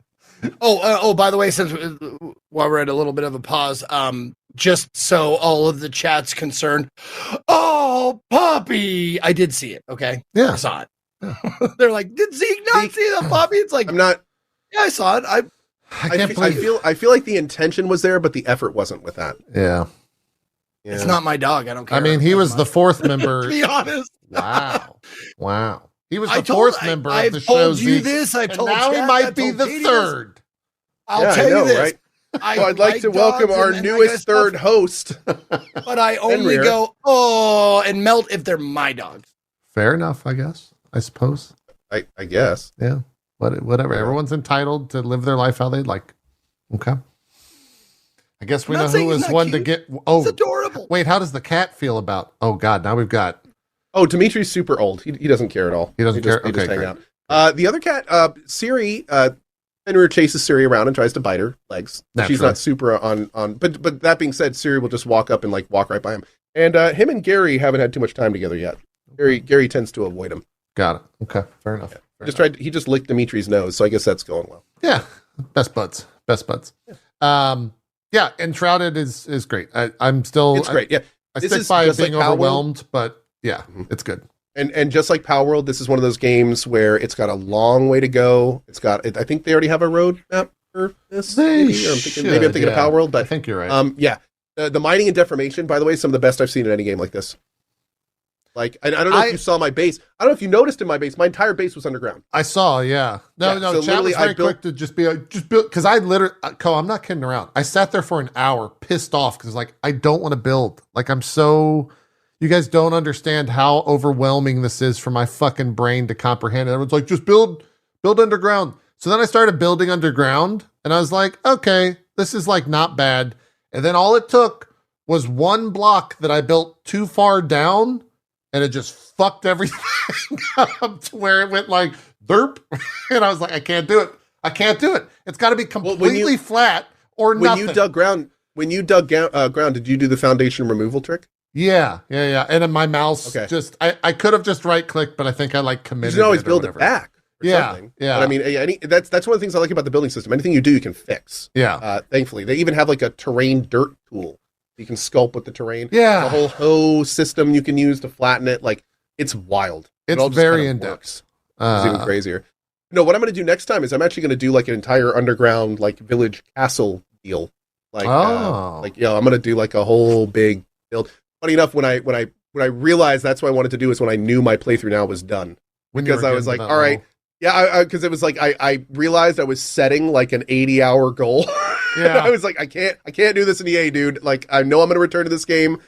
There's just enough jankiness in it to where it needs some patches and stuff. And yeah.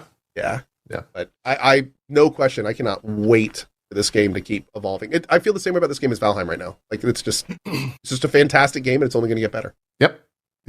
I like the classes. We didn't even talk about that, but you can like spec your character to do different things. You could be a mage, you could be an archer, you could be a warrior, you could be different classes. Need some serious work, but for the most part, the class fantasy I think is there, but you have to get kind of deep into it for it to really be fully realized. And even then, they don't give you enough keystones to like really like feel it. And it's also kind of weird. Like assassin, the assassin class is just a ranged DPS class. Yeah. The like, names there's a lot of weirdness that don't really line up. There's no class for like stealth. There's a whole stealth system, but then no class that really does stealth. Yeah. Like again, there's a lot of. It's clearly an alpha version of their skill class, and they've already said they're going to be working on it. So for sure. Yeah. They're also the heal stuff is just dumb. Apparently, if you just want to easy mode the game, you just spec into that AoE heal and put points in int. I thought that was going to be broken. Apparently it's just broken dumb. Yeah, it's just amazing. Yeah. So it's I've heard nothing but good things. They apparently if you're a solo player like cheating. What was that again? Healing spec. In the it's a healing spec that passive. I just want to avoid it. You should do it. It's a passive that just heals you. It gives you AoE passive regen based on how much int you have, and you can pump that up. So it's like it gives you like this crazy regen mechanic that's really really good. Yeah. So, Good. Arguably needs some. That was cute. Yeah, the dog's making noise. It's good. He wants noises. To add to the show. He wants to add to the show. At this point, he's just chilling. Cool. That's Enshrouded. I'm sure it'll pop back up in some point. What else do we have? We got 35-ish minutes till Carrie joins us to talk about Avowed. Let's talk Yakuza. Have you played it at all, Zeke? Have you? Because you were doing CD-ROM-A-THON, right? I love how you did that. Like you had to like. Okay, let's. Well, no. I know. I don't mean it that way. It came off that way. I totally understand, but yeah, I can be super quick, like, and I'm sure Zeke could too. I mean, no. I'm going to be playing it. I will be playing it on stream. You're streaming. Wait a couple of months, until it kind of dies out. Oh, for the record, it doesn't have any. And yeah, there is no hype to die out. That is like the streamer centric. Well, and not only that, but like the second part of that sentence is, and so people who would watch me get a chance to play it. Oh, that's a good point. Yeah, so they don't miss because it's like I'm going to play this. Spoilers, blah blah blah. So yeah. Sorry, I was reading DF chat. Yeah, I mean it doesn't have any hype around it. You guys are. I've seen that for sure. But Yakuza, the other one, I've seen people like big names talking about it. Is that not? Well, people are hyped to play it, but people are not hyped to watch it. Oh, yeah. Most Yakuza games are very similar to CRPGs, I've found, in terms of the way that they stream. Where the first couple days you play it are generally normal viewership or higher, and then every single day past that, your numbers will go down. Yeah. That's normal. That's part of streaming games like this. It happens to almost every long-term CRPG and RPG in many cases. So, especially if you play in non-English. Yeah, that'll make a big input as well. And you're gonna do Japanese, right? Zeke, are you playing in Japanese or English? I've thought about that. I've honestly thought about that. I played most of the games, I played all of the Yakuza games in the original Japanese, and no shit. I find my viewer because I think I switched halfway through on the most recent Lost Judgment, and I switched to English halfway through, and I in fact did see a viewership bump, because people can just listen rather than have to pay attention to subtitles. Yep, stuff like that. Oh, I don't know. I honestly don't know. I haven't decided yet, but I'm big thing, leaning toward Japanese just because I've done all the Yakuza Like a Dragon games in Japanese. Yeah. the big thing for us to consider. Some of them. That's true. It's very strange hearing Yang Ye as Kiryu. Like he's not bad. I don't think he's bad, but it's very strange hearing a non-Kiryu Kiryu. I don't know how else to say it. Like it's so weird. It's the same way I felt about Shadow Warrior 3, where it was like, that's not my Wang. It's not a bad Wang. I'm not comfortable with this Wang. Not a bad Wang. Sure. But I like my Wang. Yeah, I get it. Yeah, for sure. I get it. I understand it. Yep. So review-wise, that game came out and people touted it as like the best Yakuza, is what a lot of reviews are saying. You're how many hours in, and do you feel that so far? Better than 0, though. That's what people are saying. They're saying it's the best in the series. I am currently 42 hours into Like a Dragon Infinite Wealth. Okay. I'm on chapter 6 of 12, 13, 14. Okay. One of the best games I've ever played of any genre. Yeah, really. Judging by your chats, man, it's not clearly better than 0, but it is arguable because we got people on both sides. So that's the thing cool. is that's really cool to hear. 0 is, and this is going to sound so weird. Bear with me. 0 compared to Infinite Wealth is actually a somewhat focused Yakuza. Sure. Like with 0, you have like, even though there's tons of minigames everywhere and a huge world to explore and all that kind of stuff, like in Yakuza, you feel like everything is kind of revolving around your characters and what they're doing. Infinite Wealth, you are in this giant city that feels alive. I'm in chapter 6. I'm still trying to figure out what's going on. Like your characters feel like they're playing kind of like their own lives instead of starring roles. So that makes everything else feel like it's more on your level instead of you on a pillar above everything else. And it's just the amount of like side content and mini games and the care that's gone into them. I mean, this is a full RPG, full top to bottom RPG. It has a full Pokemon minigame with multiple levels. It has a completely optional roguelite dungeon. It's got an entire fully fleshed out, I've already spent 10 plus hours in it, Animal Crossing minigame, which, let's be blunt, the Animal Crossing minigame does things better than the actual Animal Crossing does. Like it's wild how much they put in this game to make it feel so much bigger than similar things. Like it feels like you're getting slightly tired of one thing, cool, go do another thing. Getting slightly tired of that, cool, go do another thing. Or just explore around. Or just do side quests, which have been great so far. Or go do the main story, like as the last thing of, your list of 10 things to do in the game. It's really wild. And what's even crazier is all of it's fun. I've spent 42 hours in this game. Felt like I've spent 5 in it. And I keep finding new things. And I'm only on chapter 6, and Yakuza is notorious for introducing new things as you get through the chapters. There's even post-game stuff. So It's like, it is Like a Dragon Infinite Wealth is Ryuga Gotoku at its finest.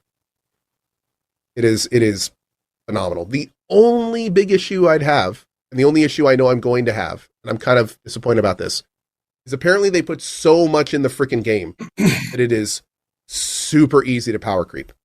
It is apparently very easy to get to a point where you're like one rounding everything. And that kind of sucks. I don't know a lot about the end game. I'm purposefully kind of staying away from it. And I do know that they, may have put in some challenge stuff and things later, but I'm hoping that for people like me that are planning on doing, a nearly everything playthrough, that there's still going to be challenges at the end game. Yeah. So, and of course unfortunately I say the end game, but for $10 more, you can get New Game Plus. No. Yeah, I saw. Thing. Yeah, but I don't know a lot about the New Game Plus stuff. So I'm not, I know that they're trying to pay for it, which absolutely sucks. There's a lot of DLC for this game. Yeah. I saw a lot of that. But that being said, the game's incredible. The base game, like we were talking about earlier about, I think $70 for this is a no-brainer with the amount of content you're going to get, especially if you're already a Yakuza. So, and I'd also like to say the NA voice acting, it's phenomenal.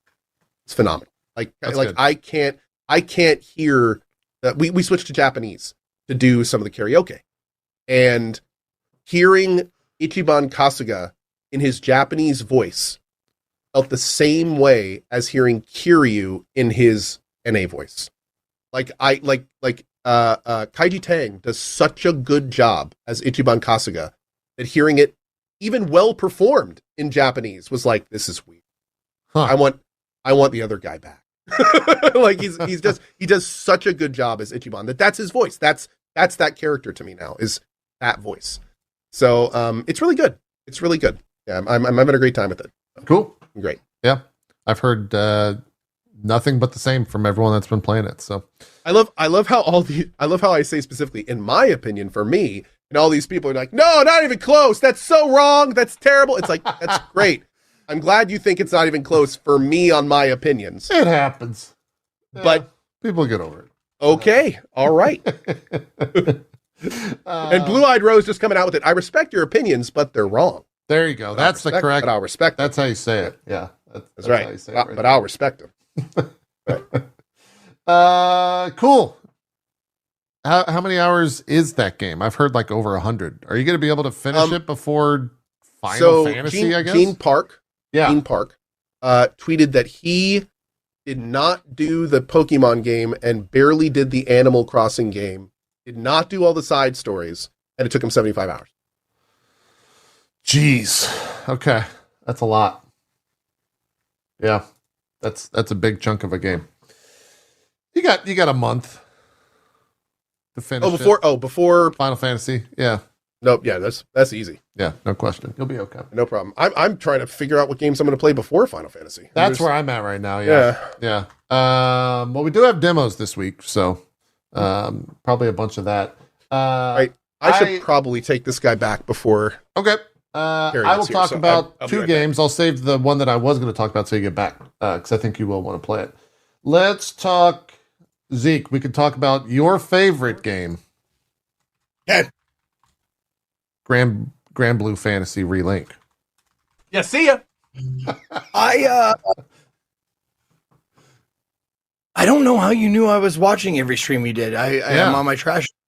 It says my trash count is definitely not Zeke. Yeah. And I don't know how you I can be short, so when Ko sits down, we can move on to another game. It's rare that I run into a thing where I'm like, this is actually like, I'm having a blast, but it's like so fucking weeby. Like, it is the weebiest weeb game I have played in a very long time. Please expound. In the final, at one point in this game, there was 7 people talking at the same time. All in like dialogue with in-game voices happening while they're shouting the names of all their abilities, with like the bad boss, the big bad guy, talking at the same time. And I had to take a second and just pause to like center my being, because it was just like, it was way too much. But all right, hold on. I'm gonna ruin your chat for just a second. Let's hear it. JP's chat, I want you to put your favorite shouted move. Put it in the chat. Like, like Mega Fisto. Oh, I don't know if they have one. I'm curious. I don't know if they have one. Oh, okay. No, I'm just wondering if there's one that gets repeated a lot. Like, there's Shadow Dragon Blade. No, it's not like that level. It's just, see how this dialogue's happening in the bottom center of the screen? Everything in this game's voiced. Like, everything in this game is voiced.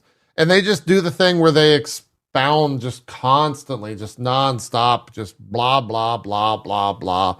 Bibbity, blabbity, hibbity, hoppity.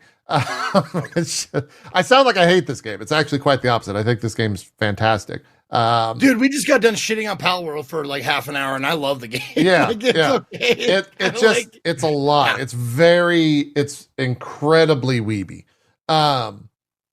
That being said, what is this game? It's an action RPG that turns into Monster Hunter, which is really weird for solo Monster Hunter, though. No, it's group play. The end game is all online. Well, you can solo it, but the entire end of the game is like multiplayer. Okay. And none of the main game is multiplayer, in terms of the actual story stuff. But yeah, I'm having an absolute blast with it. I finished the story. It took about 10 hours, and now I'm in the end game. I've just started the end game, and it's around 100 hours of content at the end game with just like tons of different bosses and like sounds like an MMO. yeah, in a lot of ways, yeah. Granblue Fantasy is an IP that is from a gacha game. Like, I think it's one of the original gacha games, or one of the big original gacha games, I should say. And it's absolutely massive in its gotcha-ness, like everyone knows it to be. None of that is present in here. You can't. There's nothing to buy except for like just your normal DLC stuff. None of it's actually in game. Okay. You don't have pulls for the different characters. You just have the different characters that you can grab and use whoever you want. It's like a 4-person party. The multiplayer stuff is very Monster Hunter-y, in the sense that you load into missions, and each mission is like kill this boss, and you have different parameters in a certain amount of times, and blah blah blah. Now, as far as the group play goes, is it you control the main character and then they do auto what they do, or you set them to do, or you do it within like action wise? Like, I need you to heal me now. Do it now. The AI does their own thing. You control your character, and you don't really dictate what the AI is doing at all. And then in multiplayer, you kind of can have roles. I haven't hit like the hard multiplayer levels yet, but I've heard that stuff gets pretty hard. You have heals and whatnot, different potions that you can use for yourself. But yeah, this is one of the boss fights. The boss fights in this game are really the main star. This is just like a normal humanoid, but at one point the game kind of turns into like a little Final Fantasy 16-ish, where you're fighting giant dragons. It turns into Shadow of the Colossus at one point, where you're fighting like giant mechs.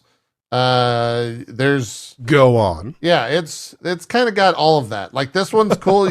Look how like there's so much shit happening in this fight where you're having to Like kill a the bullet different hell, dude. Yeah, you're having to kill the different weapons, and like it's absolutely wild. I was very surprised by how much I enjoy the combat in this game.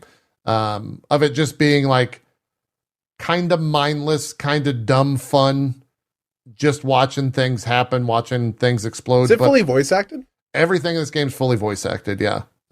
Everything in this game's fully voice acted. Be careful, though. You missed it at the beginning. They do all talk at a lot of times at the same time, and it's very overbearing. It was fun while it lasted. Yeah, like if like Tales of Vesperia or whatever the most Starfall Rondo. Yeah, it's not on that level. They're not saying their abilities. They're saying like the in-game lore. But Tales of Arise, that's what I wanted to say.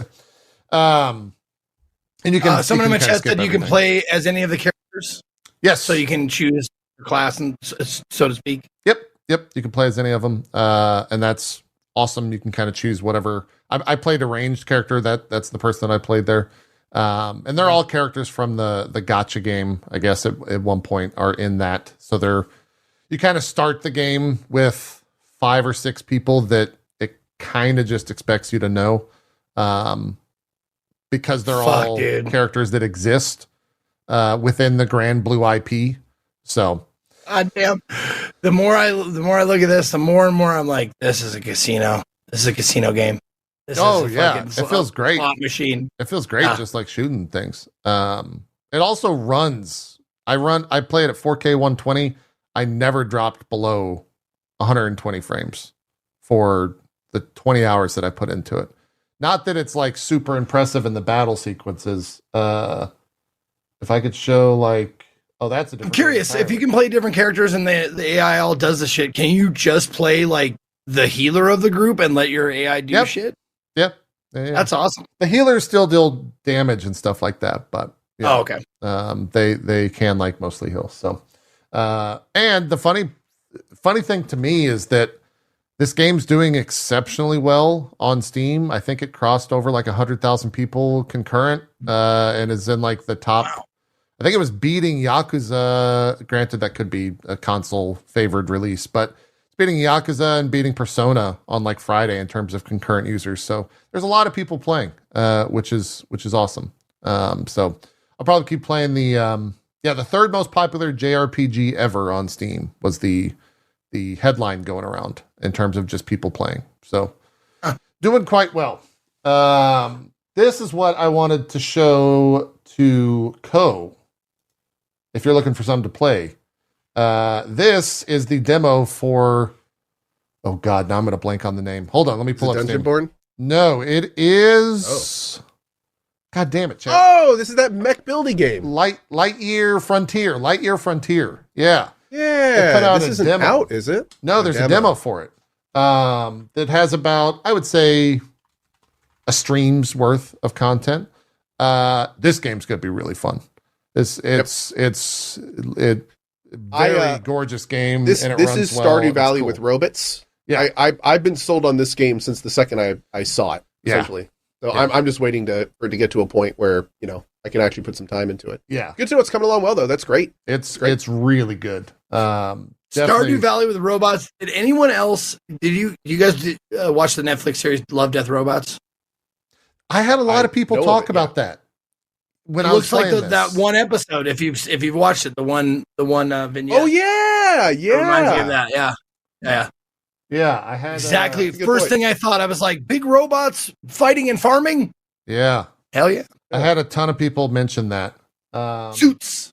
It's very good. Is what it's Lightyear called, Frontier. It's got a demo. If you're looking for something to play, it's not going to take an afternoon from you. Definitely check this out. It's worth it. Cool. Either of you check out the Nightingale demo? We don't need to spend too long on it. No, I didn't. I was kind of sad because I missed getting a key, and I had a connection with one of the people that did it though, and I was like, hey, can I get a key? And I'm going to play tomorrow morning. And they were like, yeah, we can do that, but it closes tonight at 6. And I was like, didn't you open yesterday? Like, Yeah. So my lord. Okay. they announced Nightingale. Here's some Nightingale. They announced Nightingale was playable, and originally it was playable for, I think, 3 hours on Friday, and then they extended that by 5 hours till like 9 p.m. Eastern. And anyone could play. You just went to the Steam page and hit request access, and it just immediately gave you access. That being said, I didn't have that great of a time with the game, and I think that might have been because of how it was structured.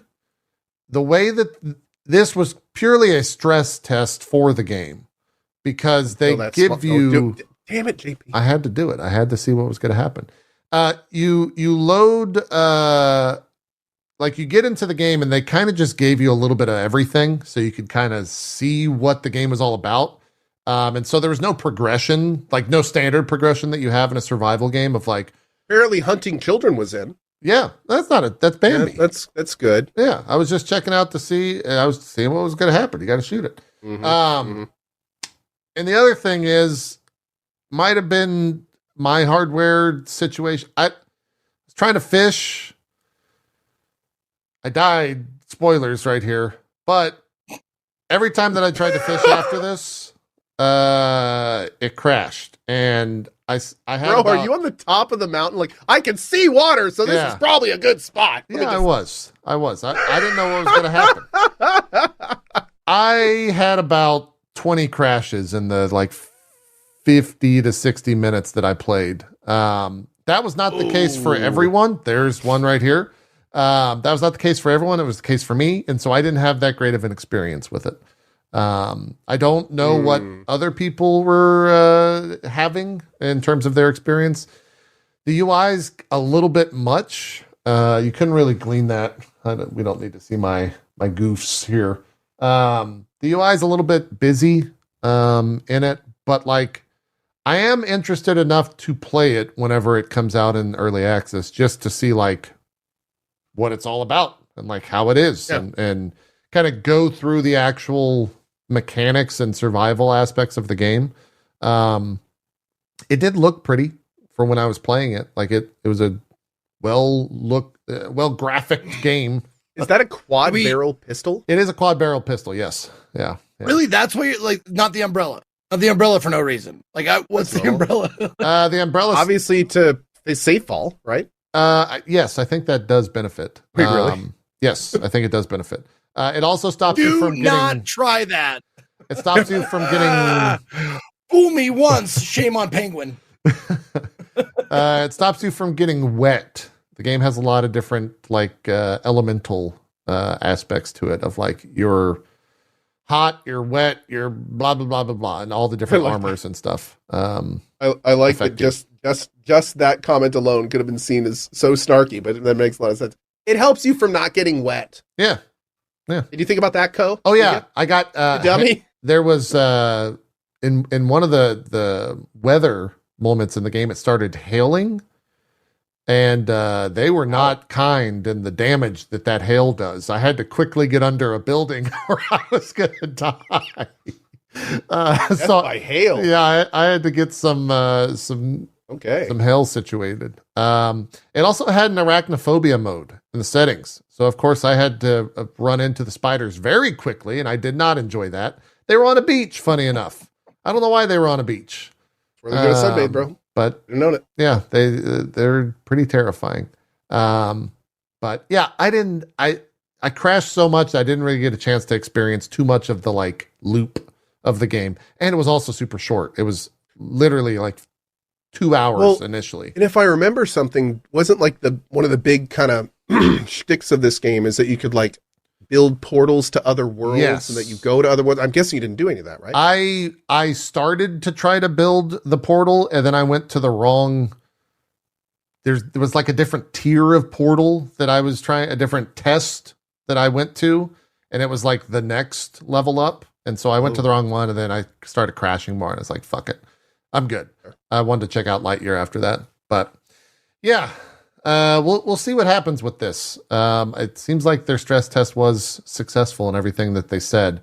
I'm just surprised. You don't see that often. You don't see people like the last stress test I can think of was Diablo 4.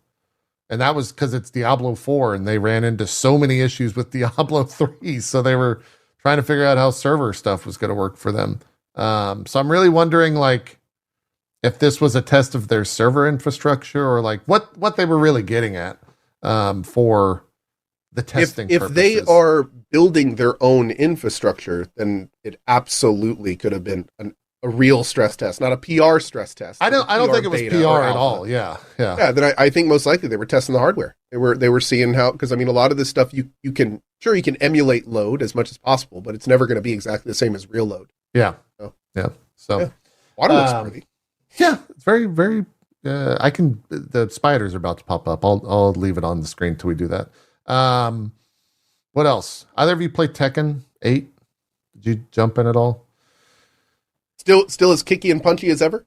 Yeah, you might want to play the single player of Tekken 8. It might, if you enjoyed that Mortal Kombat thing, you might want to play. Okay, I dropped in somebody's stream that was playing play Tekken. That Tekken 8. All I gotta know all I gotta say is I've never played any Tekken basically at all. Okay. I mean, I played back in the day when it was like super pixely and I could play a guy that had a cat head. Yeah. That's what I remember about Tekken. But I dropped into somebody's stream, and this is going to sound spoilery, but then if you realize it's in my context, whatever.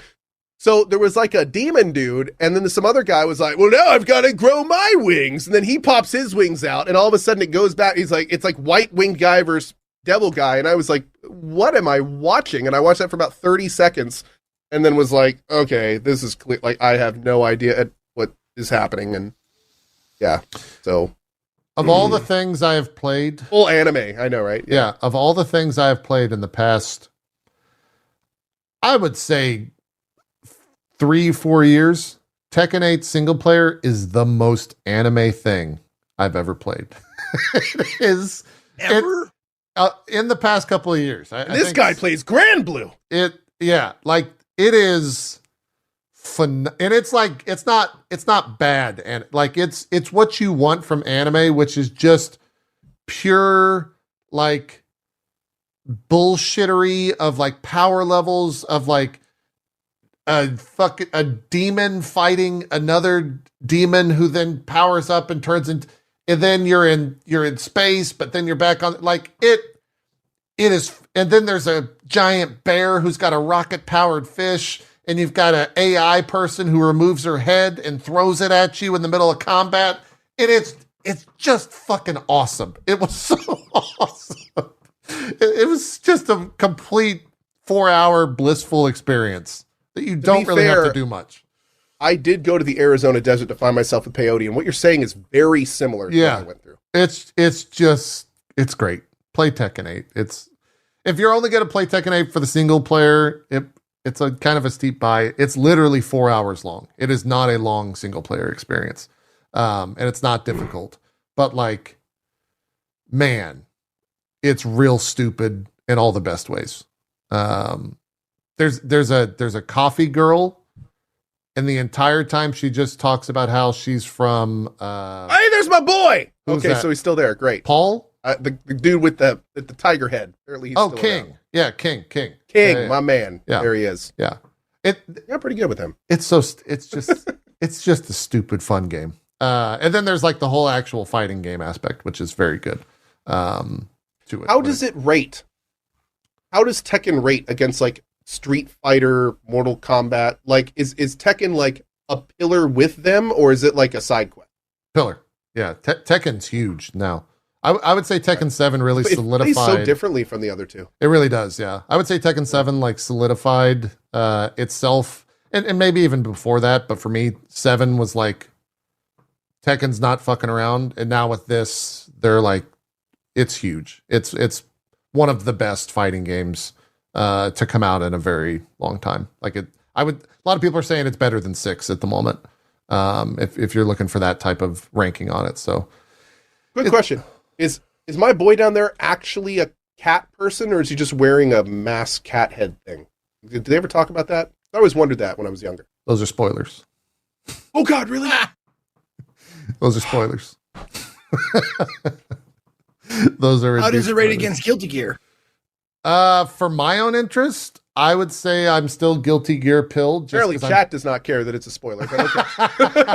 I'm mostly messing chat, around. thank you. Yeah, I'm mostly messing around. But yeah, for my interest, Zeke, I'm still Guilty Gear fan, but it's only because I'm bad at Tekken. I haven't taken the time to like play it. There was this weird issue because the game is peer to peer and it's multiplayer. That is it rollback? Yes, I can't answer that confidently because I don't actually know the specifics around it. But yes and no is what I will say. Chat will probably be a better resource. So I'm just gonna say maybe. Yeah. I think there's rollback mechanics to it, but it's not full rollback. It's like their own brand of rollback, I guess is how. Chat. Yep. Someone in just chat says it's their own thing but similar. Yeah. And then Suzu said it's rollback. Yeah. It's great though. There's 32 characters in it, which is wild for a fighting game to launch with that many characters. They've already announced their first DLC is Eddie Gordo. So if you're just an absolute demon of an individual and play Eddie Gordo, you can buy him. At some point. It's the only character like fucking idiot noobs can be competitive with at least a little bit. It's like Jax from. Look at that guy's MP2. hair. Yeah. Oh, that's Paul. And here's Kuma, the giant bear who uses a rocket-powered fish. Also Panda, who's an actual character in this game. It's absurd. Tekken 8's great. You should play it. If you're at all in. See, look at Kuma. Oh God, I like his jacket. Well, yeah, he uses the Heihachi fighting style, and so that's why he's wearing that headband, because it's very as you do Heihachi pilled. Yeah. Anyways, Tekken 8's wild. Anything else? We got like a handful of minutes before Carrie joins us. Baldur's Gate 3 Dark Urge is awesome. Yeah, enjoying that honor mode. It's been a lot of fun. Okay, honor-ish mode. Zeke, for you, I know CD-ROM-A-THON is a thing that's just wrapped up. Yeah, you just wrapped it up. Yeah. Yep. Yeah. Good month. I put a tier list on my Twitter or my X if you want to go look at it. I rated all how many games did I play? I want to say 19. Let me just check real quick. 19 games. I ranked them on a tier maker thing. Thank you, Juice for Orange, for making that for me.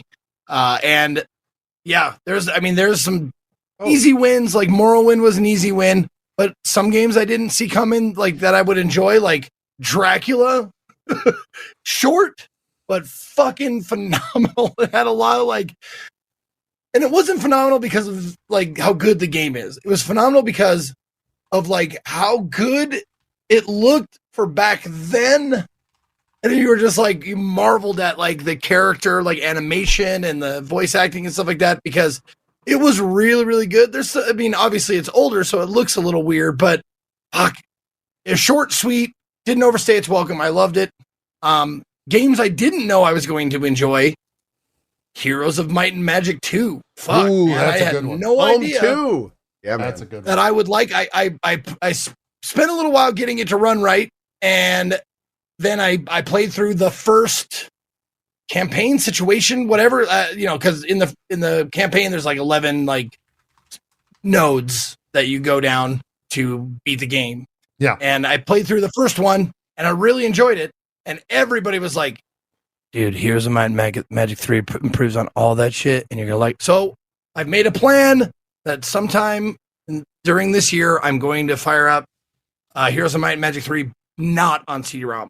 I'll be using, I'll be playing on GOG or whatever. Cool. And then there was some real losers that don't even bear mentioning. Okay. And one game series that I'm so glad to be done with, and no, I will not be playing the remake, is Alone in the Dark.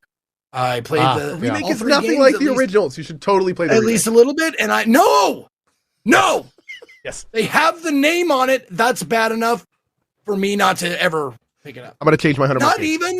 Not even the fucking dude from Stranger Things can make me want to play this fucking game. I'm changing my 100-month game to the new Alone in the Dark. Oof. I'm gonna. Done. All right. You pissed him off. Way to go. Someone had to. Real I knew quick. someone Real quick. would. Yep, doing it. Okay. Real quick. Before we go, I also got an hour of Stormgate. Yeah, how'd you Yes. like? I got a lot of questions about that. It From my ran chat, very I'm saying. smooth. It ran very smooth. It felt very much like StarCraft. There were some cool improvements, but I was stuck in the rock, paper, scissors opening of the beginning of like trying to figure out the best early counter because everyone was early countering. So Yeah. got scout rushed a bunch of times, got ship rushed, scout rushed a lot of times. But no, I mean it feels cool. I think it would have been apparently goes into open beta in It's this a little this weekend. This week, so I'd yeah. love for you to who has a lot more information to give it a try and let us know. But anyway, we're into maybe. interview time. Yeah. do it. Yeah. Zeke, you said you wanted to do some shout outs real quick before we do this. Yeah, I'll take off and let you guys Okay. take it away. Yep. Yeah. I will let you do that real We quick. don't no one feels rushed or anything. All right. Cool. Thank you guys very much for being here. My name is Ezekiel Third. You can find me @Ezekiel_III on Twitch, Twitter, and YouTube. Want to thank JP and Co for being wonderful co-hosts, and thank you to Carrie Patel for joining us. Even though I won't be here, they have plenty of questions for you. So thank you for coming on the show, even though I won't be asking you anything or making fart jokes. So I'm out of here. Thank you. I will be doing demo days all week next week, 10 a.m. Pacific, Tuesday through Saturday. Just going to be Steam Next Fest demos and indies and stuff like that. So that's what's coming up. Thanks for watching. Fantastic. Give us a really silly looking face so that we have to stare at it for the entire next 30 minutes. Oh, that's a good But you have to close the call. Okay, he did. All right, great. See, now what would have been better is if he just stayed that way the entire just moving a little bit. This is The what we're entire stuck interview? with. This is what we're stuck with, and we're going to bring in our guest, Carrie Patel, the game director of Avowed. Carrie, first question: how do you feel about Zeke's final closing shot here? It's going to be very memorable. Great, fantastic. Yeah, we didn't know this was going to be a thing. Sorry, just bring that on you. I love it. At the start of it. It was also fun watching a live audience member, our first maybe on the show, respond to the bullshittery that we were saying. So thank you for that. I was watching in the camera as we were discussing whatever we were just discussing. But anyways, our time is short. Let's talk Avowed. It's been 2 weeks, I think, since that Xbox event where you guys were finally able to kind of peel back the veil of the game. And since then, you've kind of been on like a media tour, as it were, if there is such a thing in games these days. And you've got to see the community kind of respond to the game and even respond to some of those community comments and posts and whatnot. How are you finding that whole process so far? How has like the unveiling been for you and the team at large? Yeah, it's been great. It's the funny thing about game development is you spend so much time working quietly on something, and for a few years it's your day in, your day out, what your focus is, and then there are kind of these little moments when finally you can start to talk about it, start to share your progress. And the thing that's always exciting right now is, we showed something for showcase last June. We showed a little bit more at Developer Direct a couple weeks ago, as you mentioned. So we're getting to share more and more. But all of that is while the game is still in progress, obviously. And so, it's one of the heartening things has been seeing fans call out some of the things that we are actively working on, like the sense of hitting and impacts as you're attacking enemies. It's like, yep, what y'all saw was still a few weeks behind where we were even when that footage was released, just because of the nature of the way these things are put together, and the team's been working on it. So it's kind of nice to say, like, yep, they saw it, we know it, trust us, we're working on it. Are there members of the team when that happens and you get to go and read all the different comments? Are there members of the team that bring it to a meeting of just saying, like, see, I told you, like, that's what they're saying? Does that happen, like, internally, where you guys are able to use that as collaborative feedback for the game? It's definitely a point of discussion. Like and you've got people who, follow that sort of commentary a lot more closely, people who tend to be a little bit less engaged with that. But yeah, I mean, we've definitely got enough people who follow that stuff closely enough that, if there's something that's coming up a lot in commentary, we're probably talking about it internally. Sure. That makes sense. Ko, I know you've been following Avowed since like the second it was announced. You can't stop talking about it. I'm going to let you kind of lead the rest of the discussion here, because you have a bunch of different questions to ask. So please go ahead.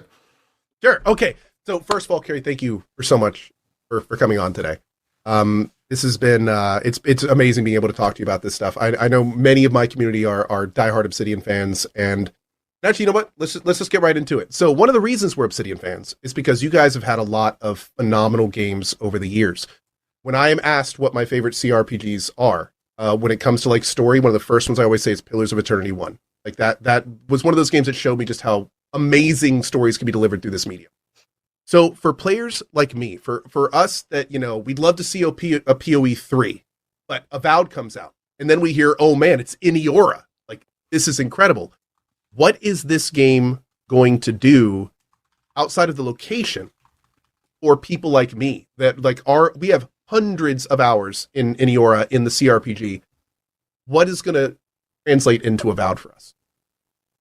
So one of the things that I think was really distinct about Pillars of Eternity 1 and Deadfire, just in terms of, the way we frame the player's role in the world. Like with all of our games, I think we try to leave what we think of as a player-shaped hole at the center of the experience, where it's like, yes, we have a central premise, we have some conflicts we're putting you into, we have situations that we're dropping you into to navigate, but the core of choice and consequence for us is about letting players express who they are in this world, navigate complicated and nuanced choices.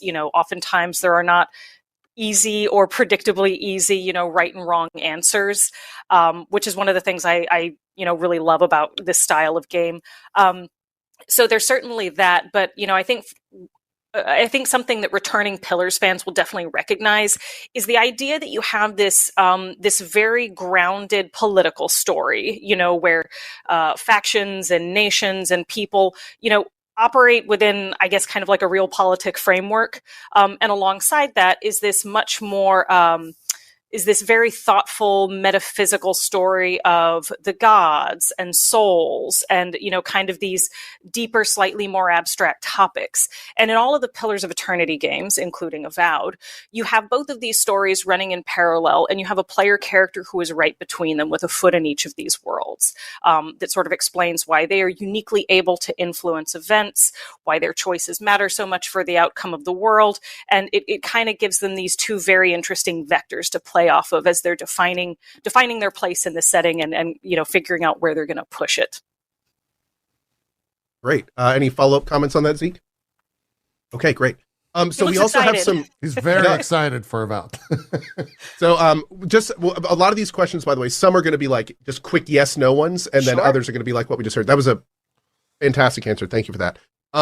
So for going into the more kind of from PoE to where we are now, one thing that I know a lot of people absolutely loved is the dive into full voice acting for PoE 2. How are we doing with that in Avowed? Is Avowed fully voice acted? Yes, I mean, so except for the player character, in keeping with the Outer Worlds, your companions, your non-player characters are going to be fully voice acted. Player character lines in dialogue are not spoken. Great. Great. Okay. Another kind of, now we kind of get into the mechanical stuff and what we saw. So, a kind of trademark from like Fallout New Vegas, for instance, that Obsidian did so well is a lot of times you would walk into like a dilapidated building and there wouldn't be an NPC in sight, but there would be a skeleton with his arm at a weird angle, and then maybe another skeleton at the wall. And then if the player spent enough time in there, through the environment, they could get the story of what happened. There were items everywhere. There were these 2 corpses, maybe an epic shootout, maybe some notes left behind. One of the things I noticed in the gameplay demos, it didn't seem like there were a lot of items all over the place. There was like some chests. There was some, specific locations. How are you guys treating the item quandary in Avowed? Are we going to be seeing stuff all over the place and items and little caches behind corners, or is it more of a centralized in chests on enemies, on bosses kind of thing? There's plenty of loot to be found.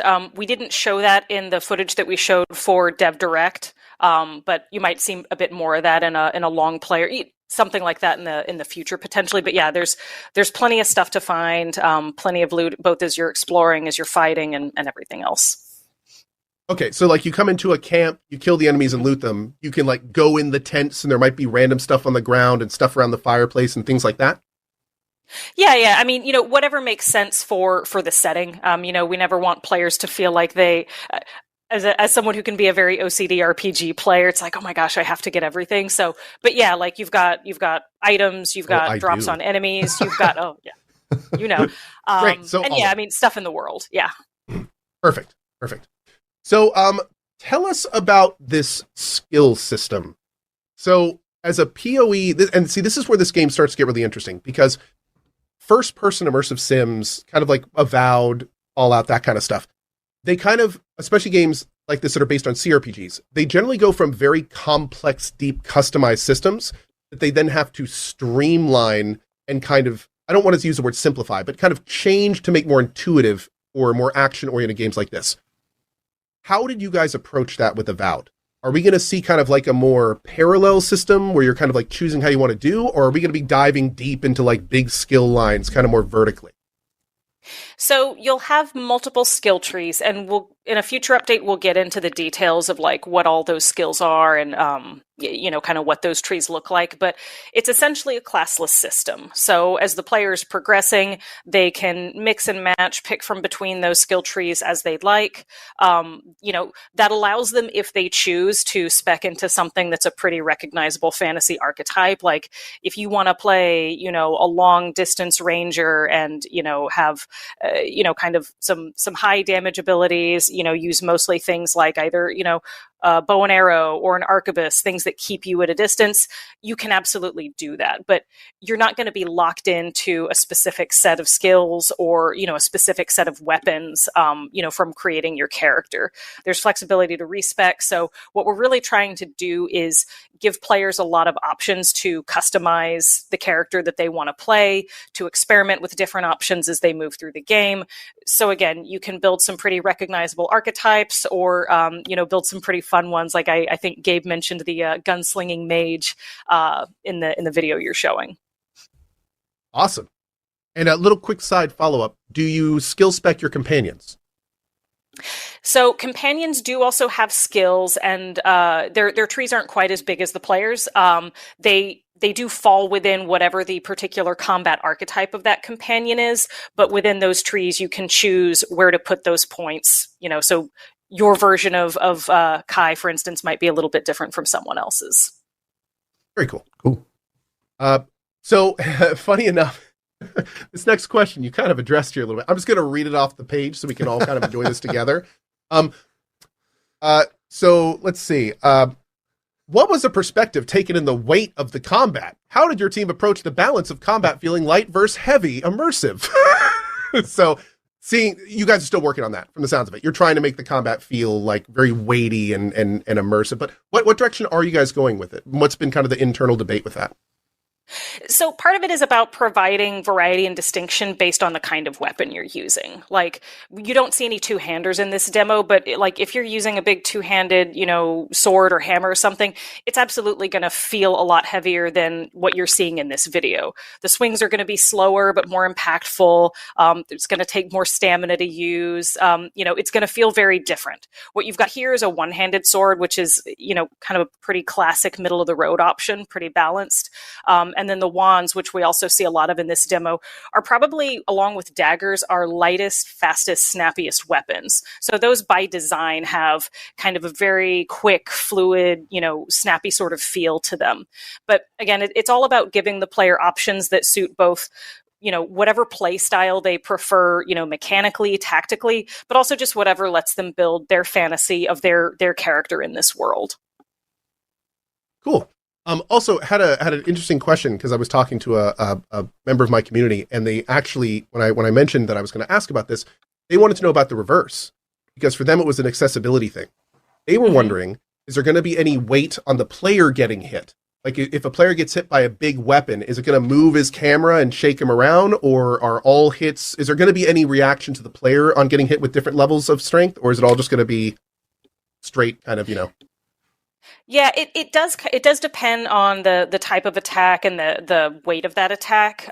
We've got some, heavier enemy attacks, like you kind of see the red circle on that Zarp chieftain there when, he's winding up for a really big unblockable.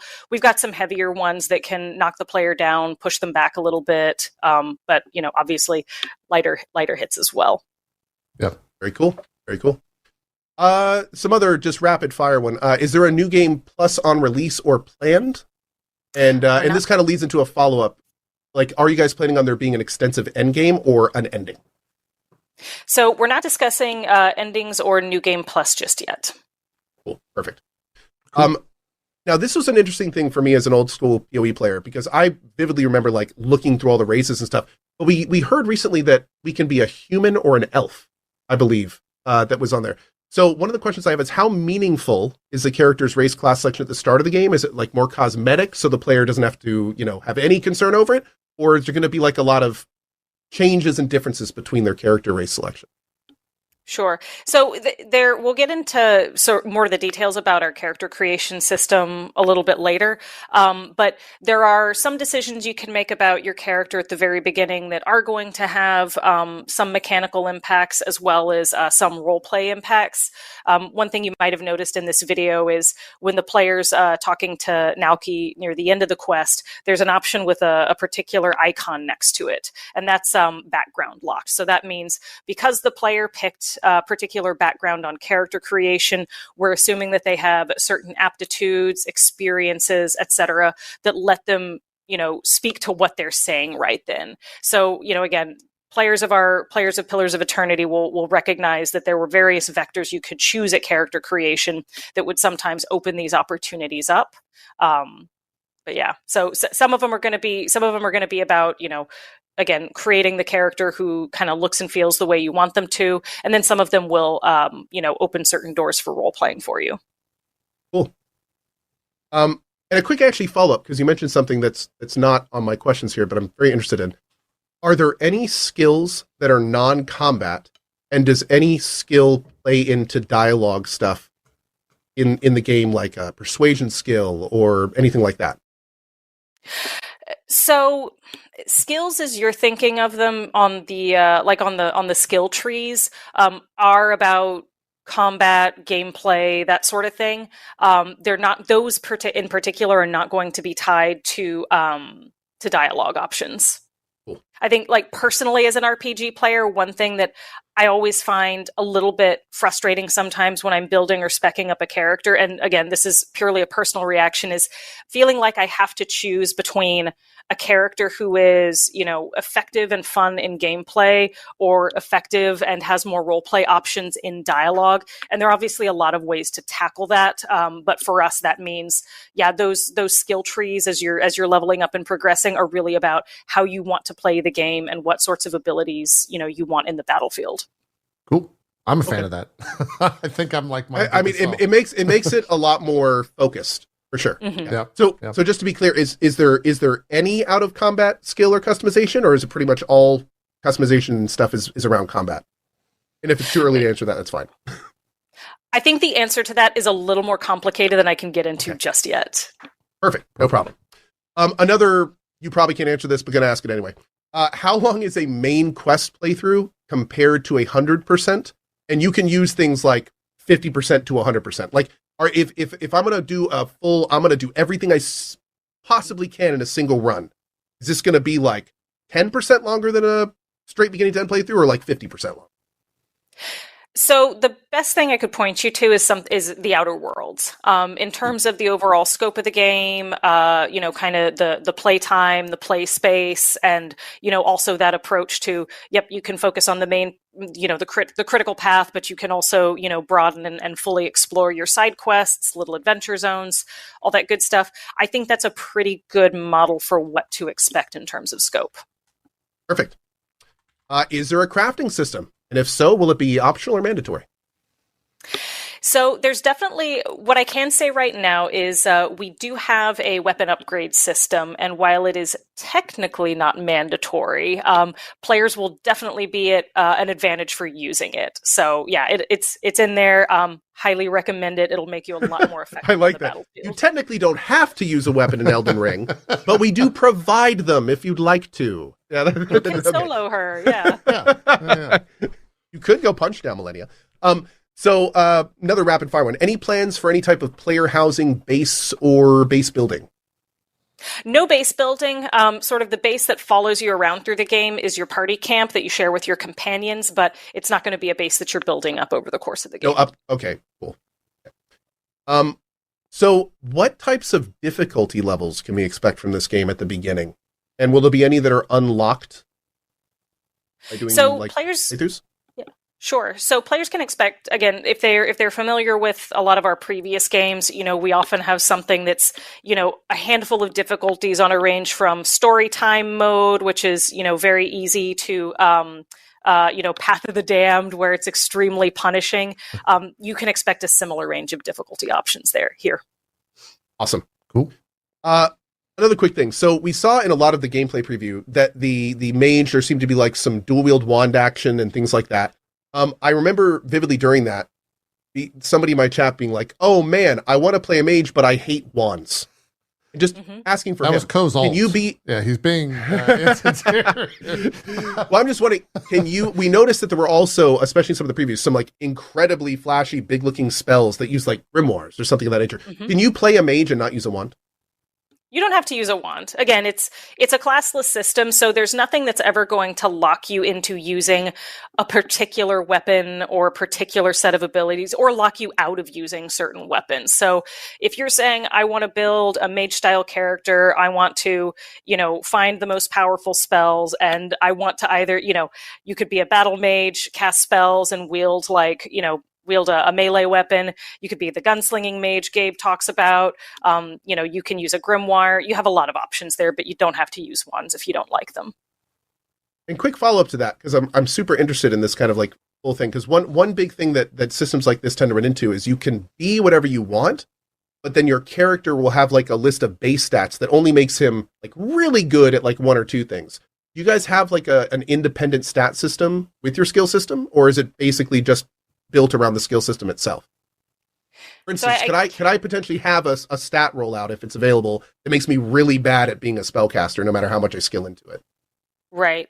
I can't speak to the specifics of that system just yet, but what I will say is, our goal when we're building these systems up, and I think this has been consistent for us on Pillars and Outer Worlds as well, is we really don't want to, create systems that where players are going to spec themselves into a corner if they don't pull out a spreadsheet and figure out all the gotchas and pitfalls. There's no secret formula players have to figure out. We really just want to give them a rich set of options so they can create a character who's really fun to play.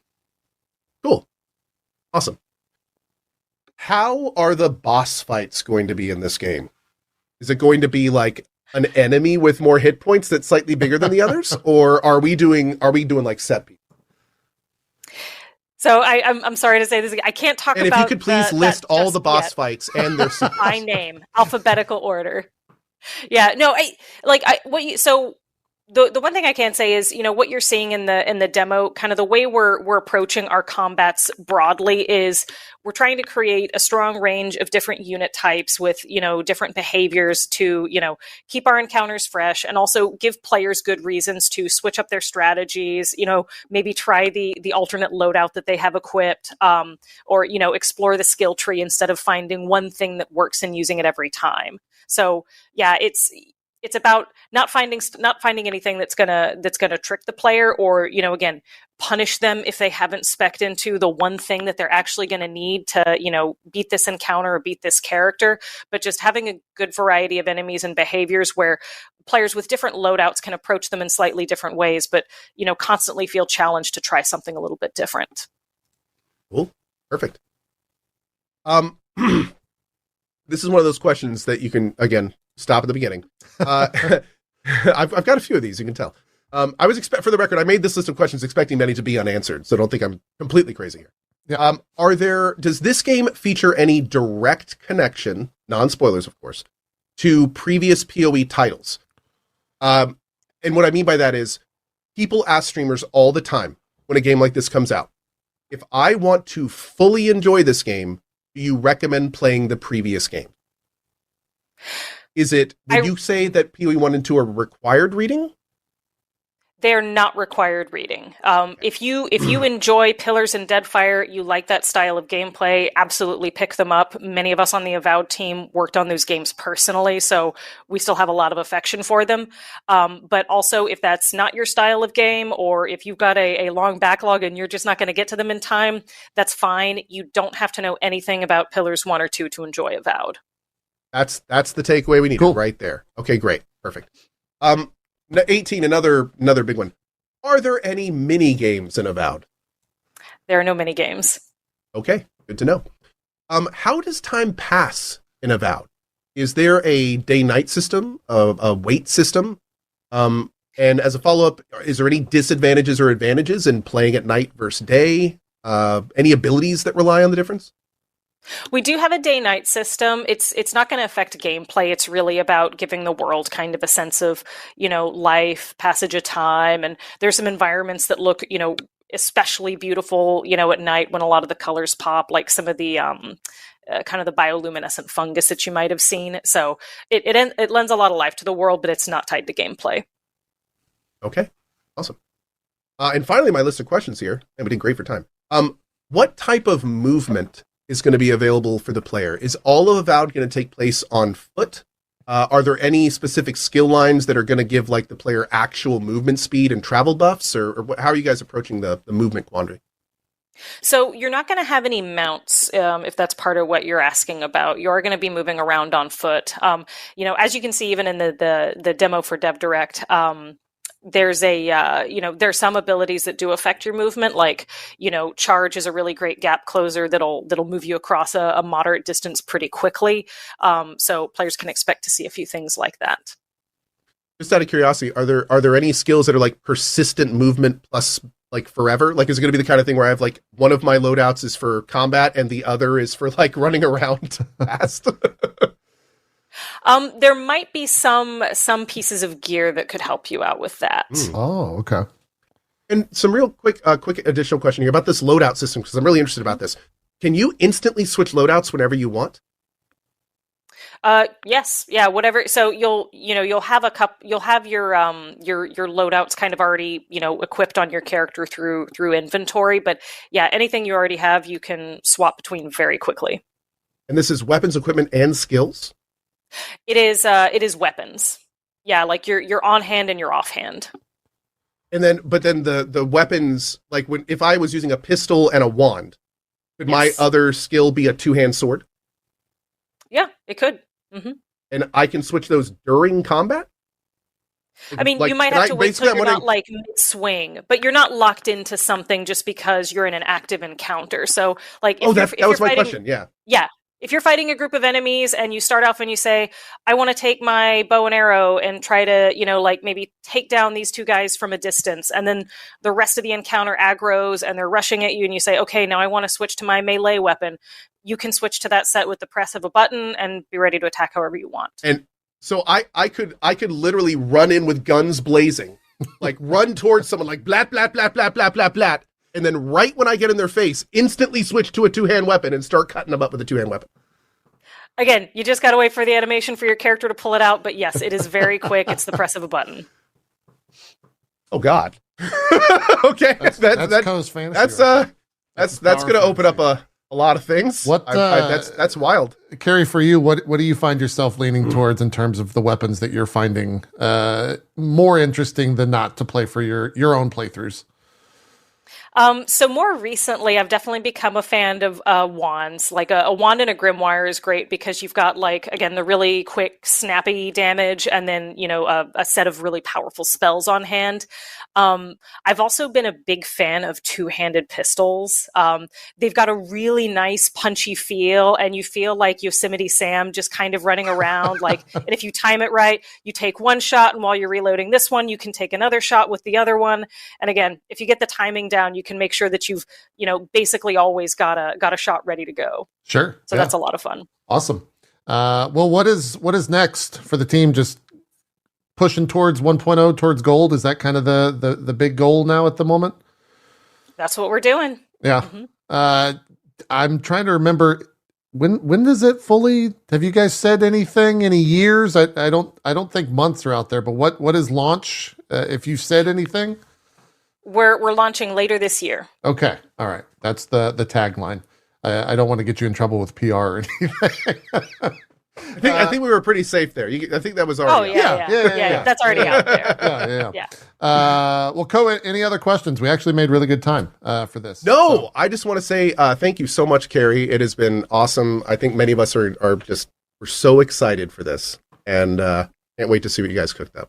It'll be Well, thank you so much for having me. This has been a pleasure. Yeah, it's always awesome to have devs on, and especially devs that are super enthusiastic about what they're building, and you definitely fit into that category. So we do shout outs here at the end. We kind of prompted you with this earlier, but anything you want to say to wrap up the interview in terms of what's coming next, or people that want to check out some other interviews that you've done or anything like that?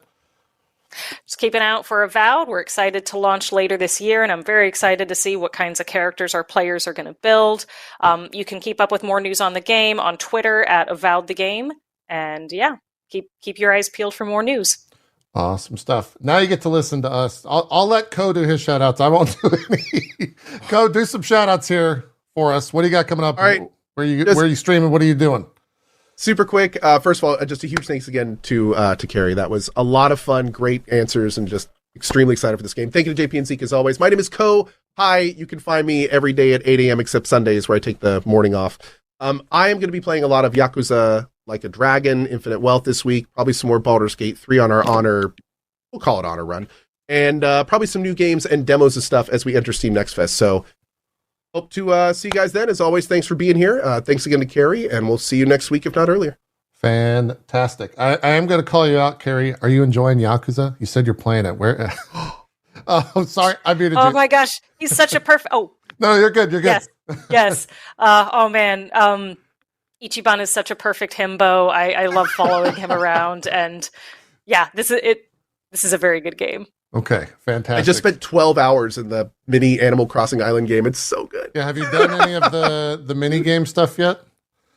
I've gotten a little bit into it. So the challenge for me is always I get into that stuff, and my husband and I play a lot of these games like together on the couch, just swapping controller.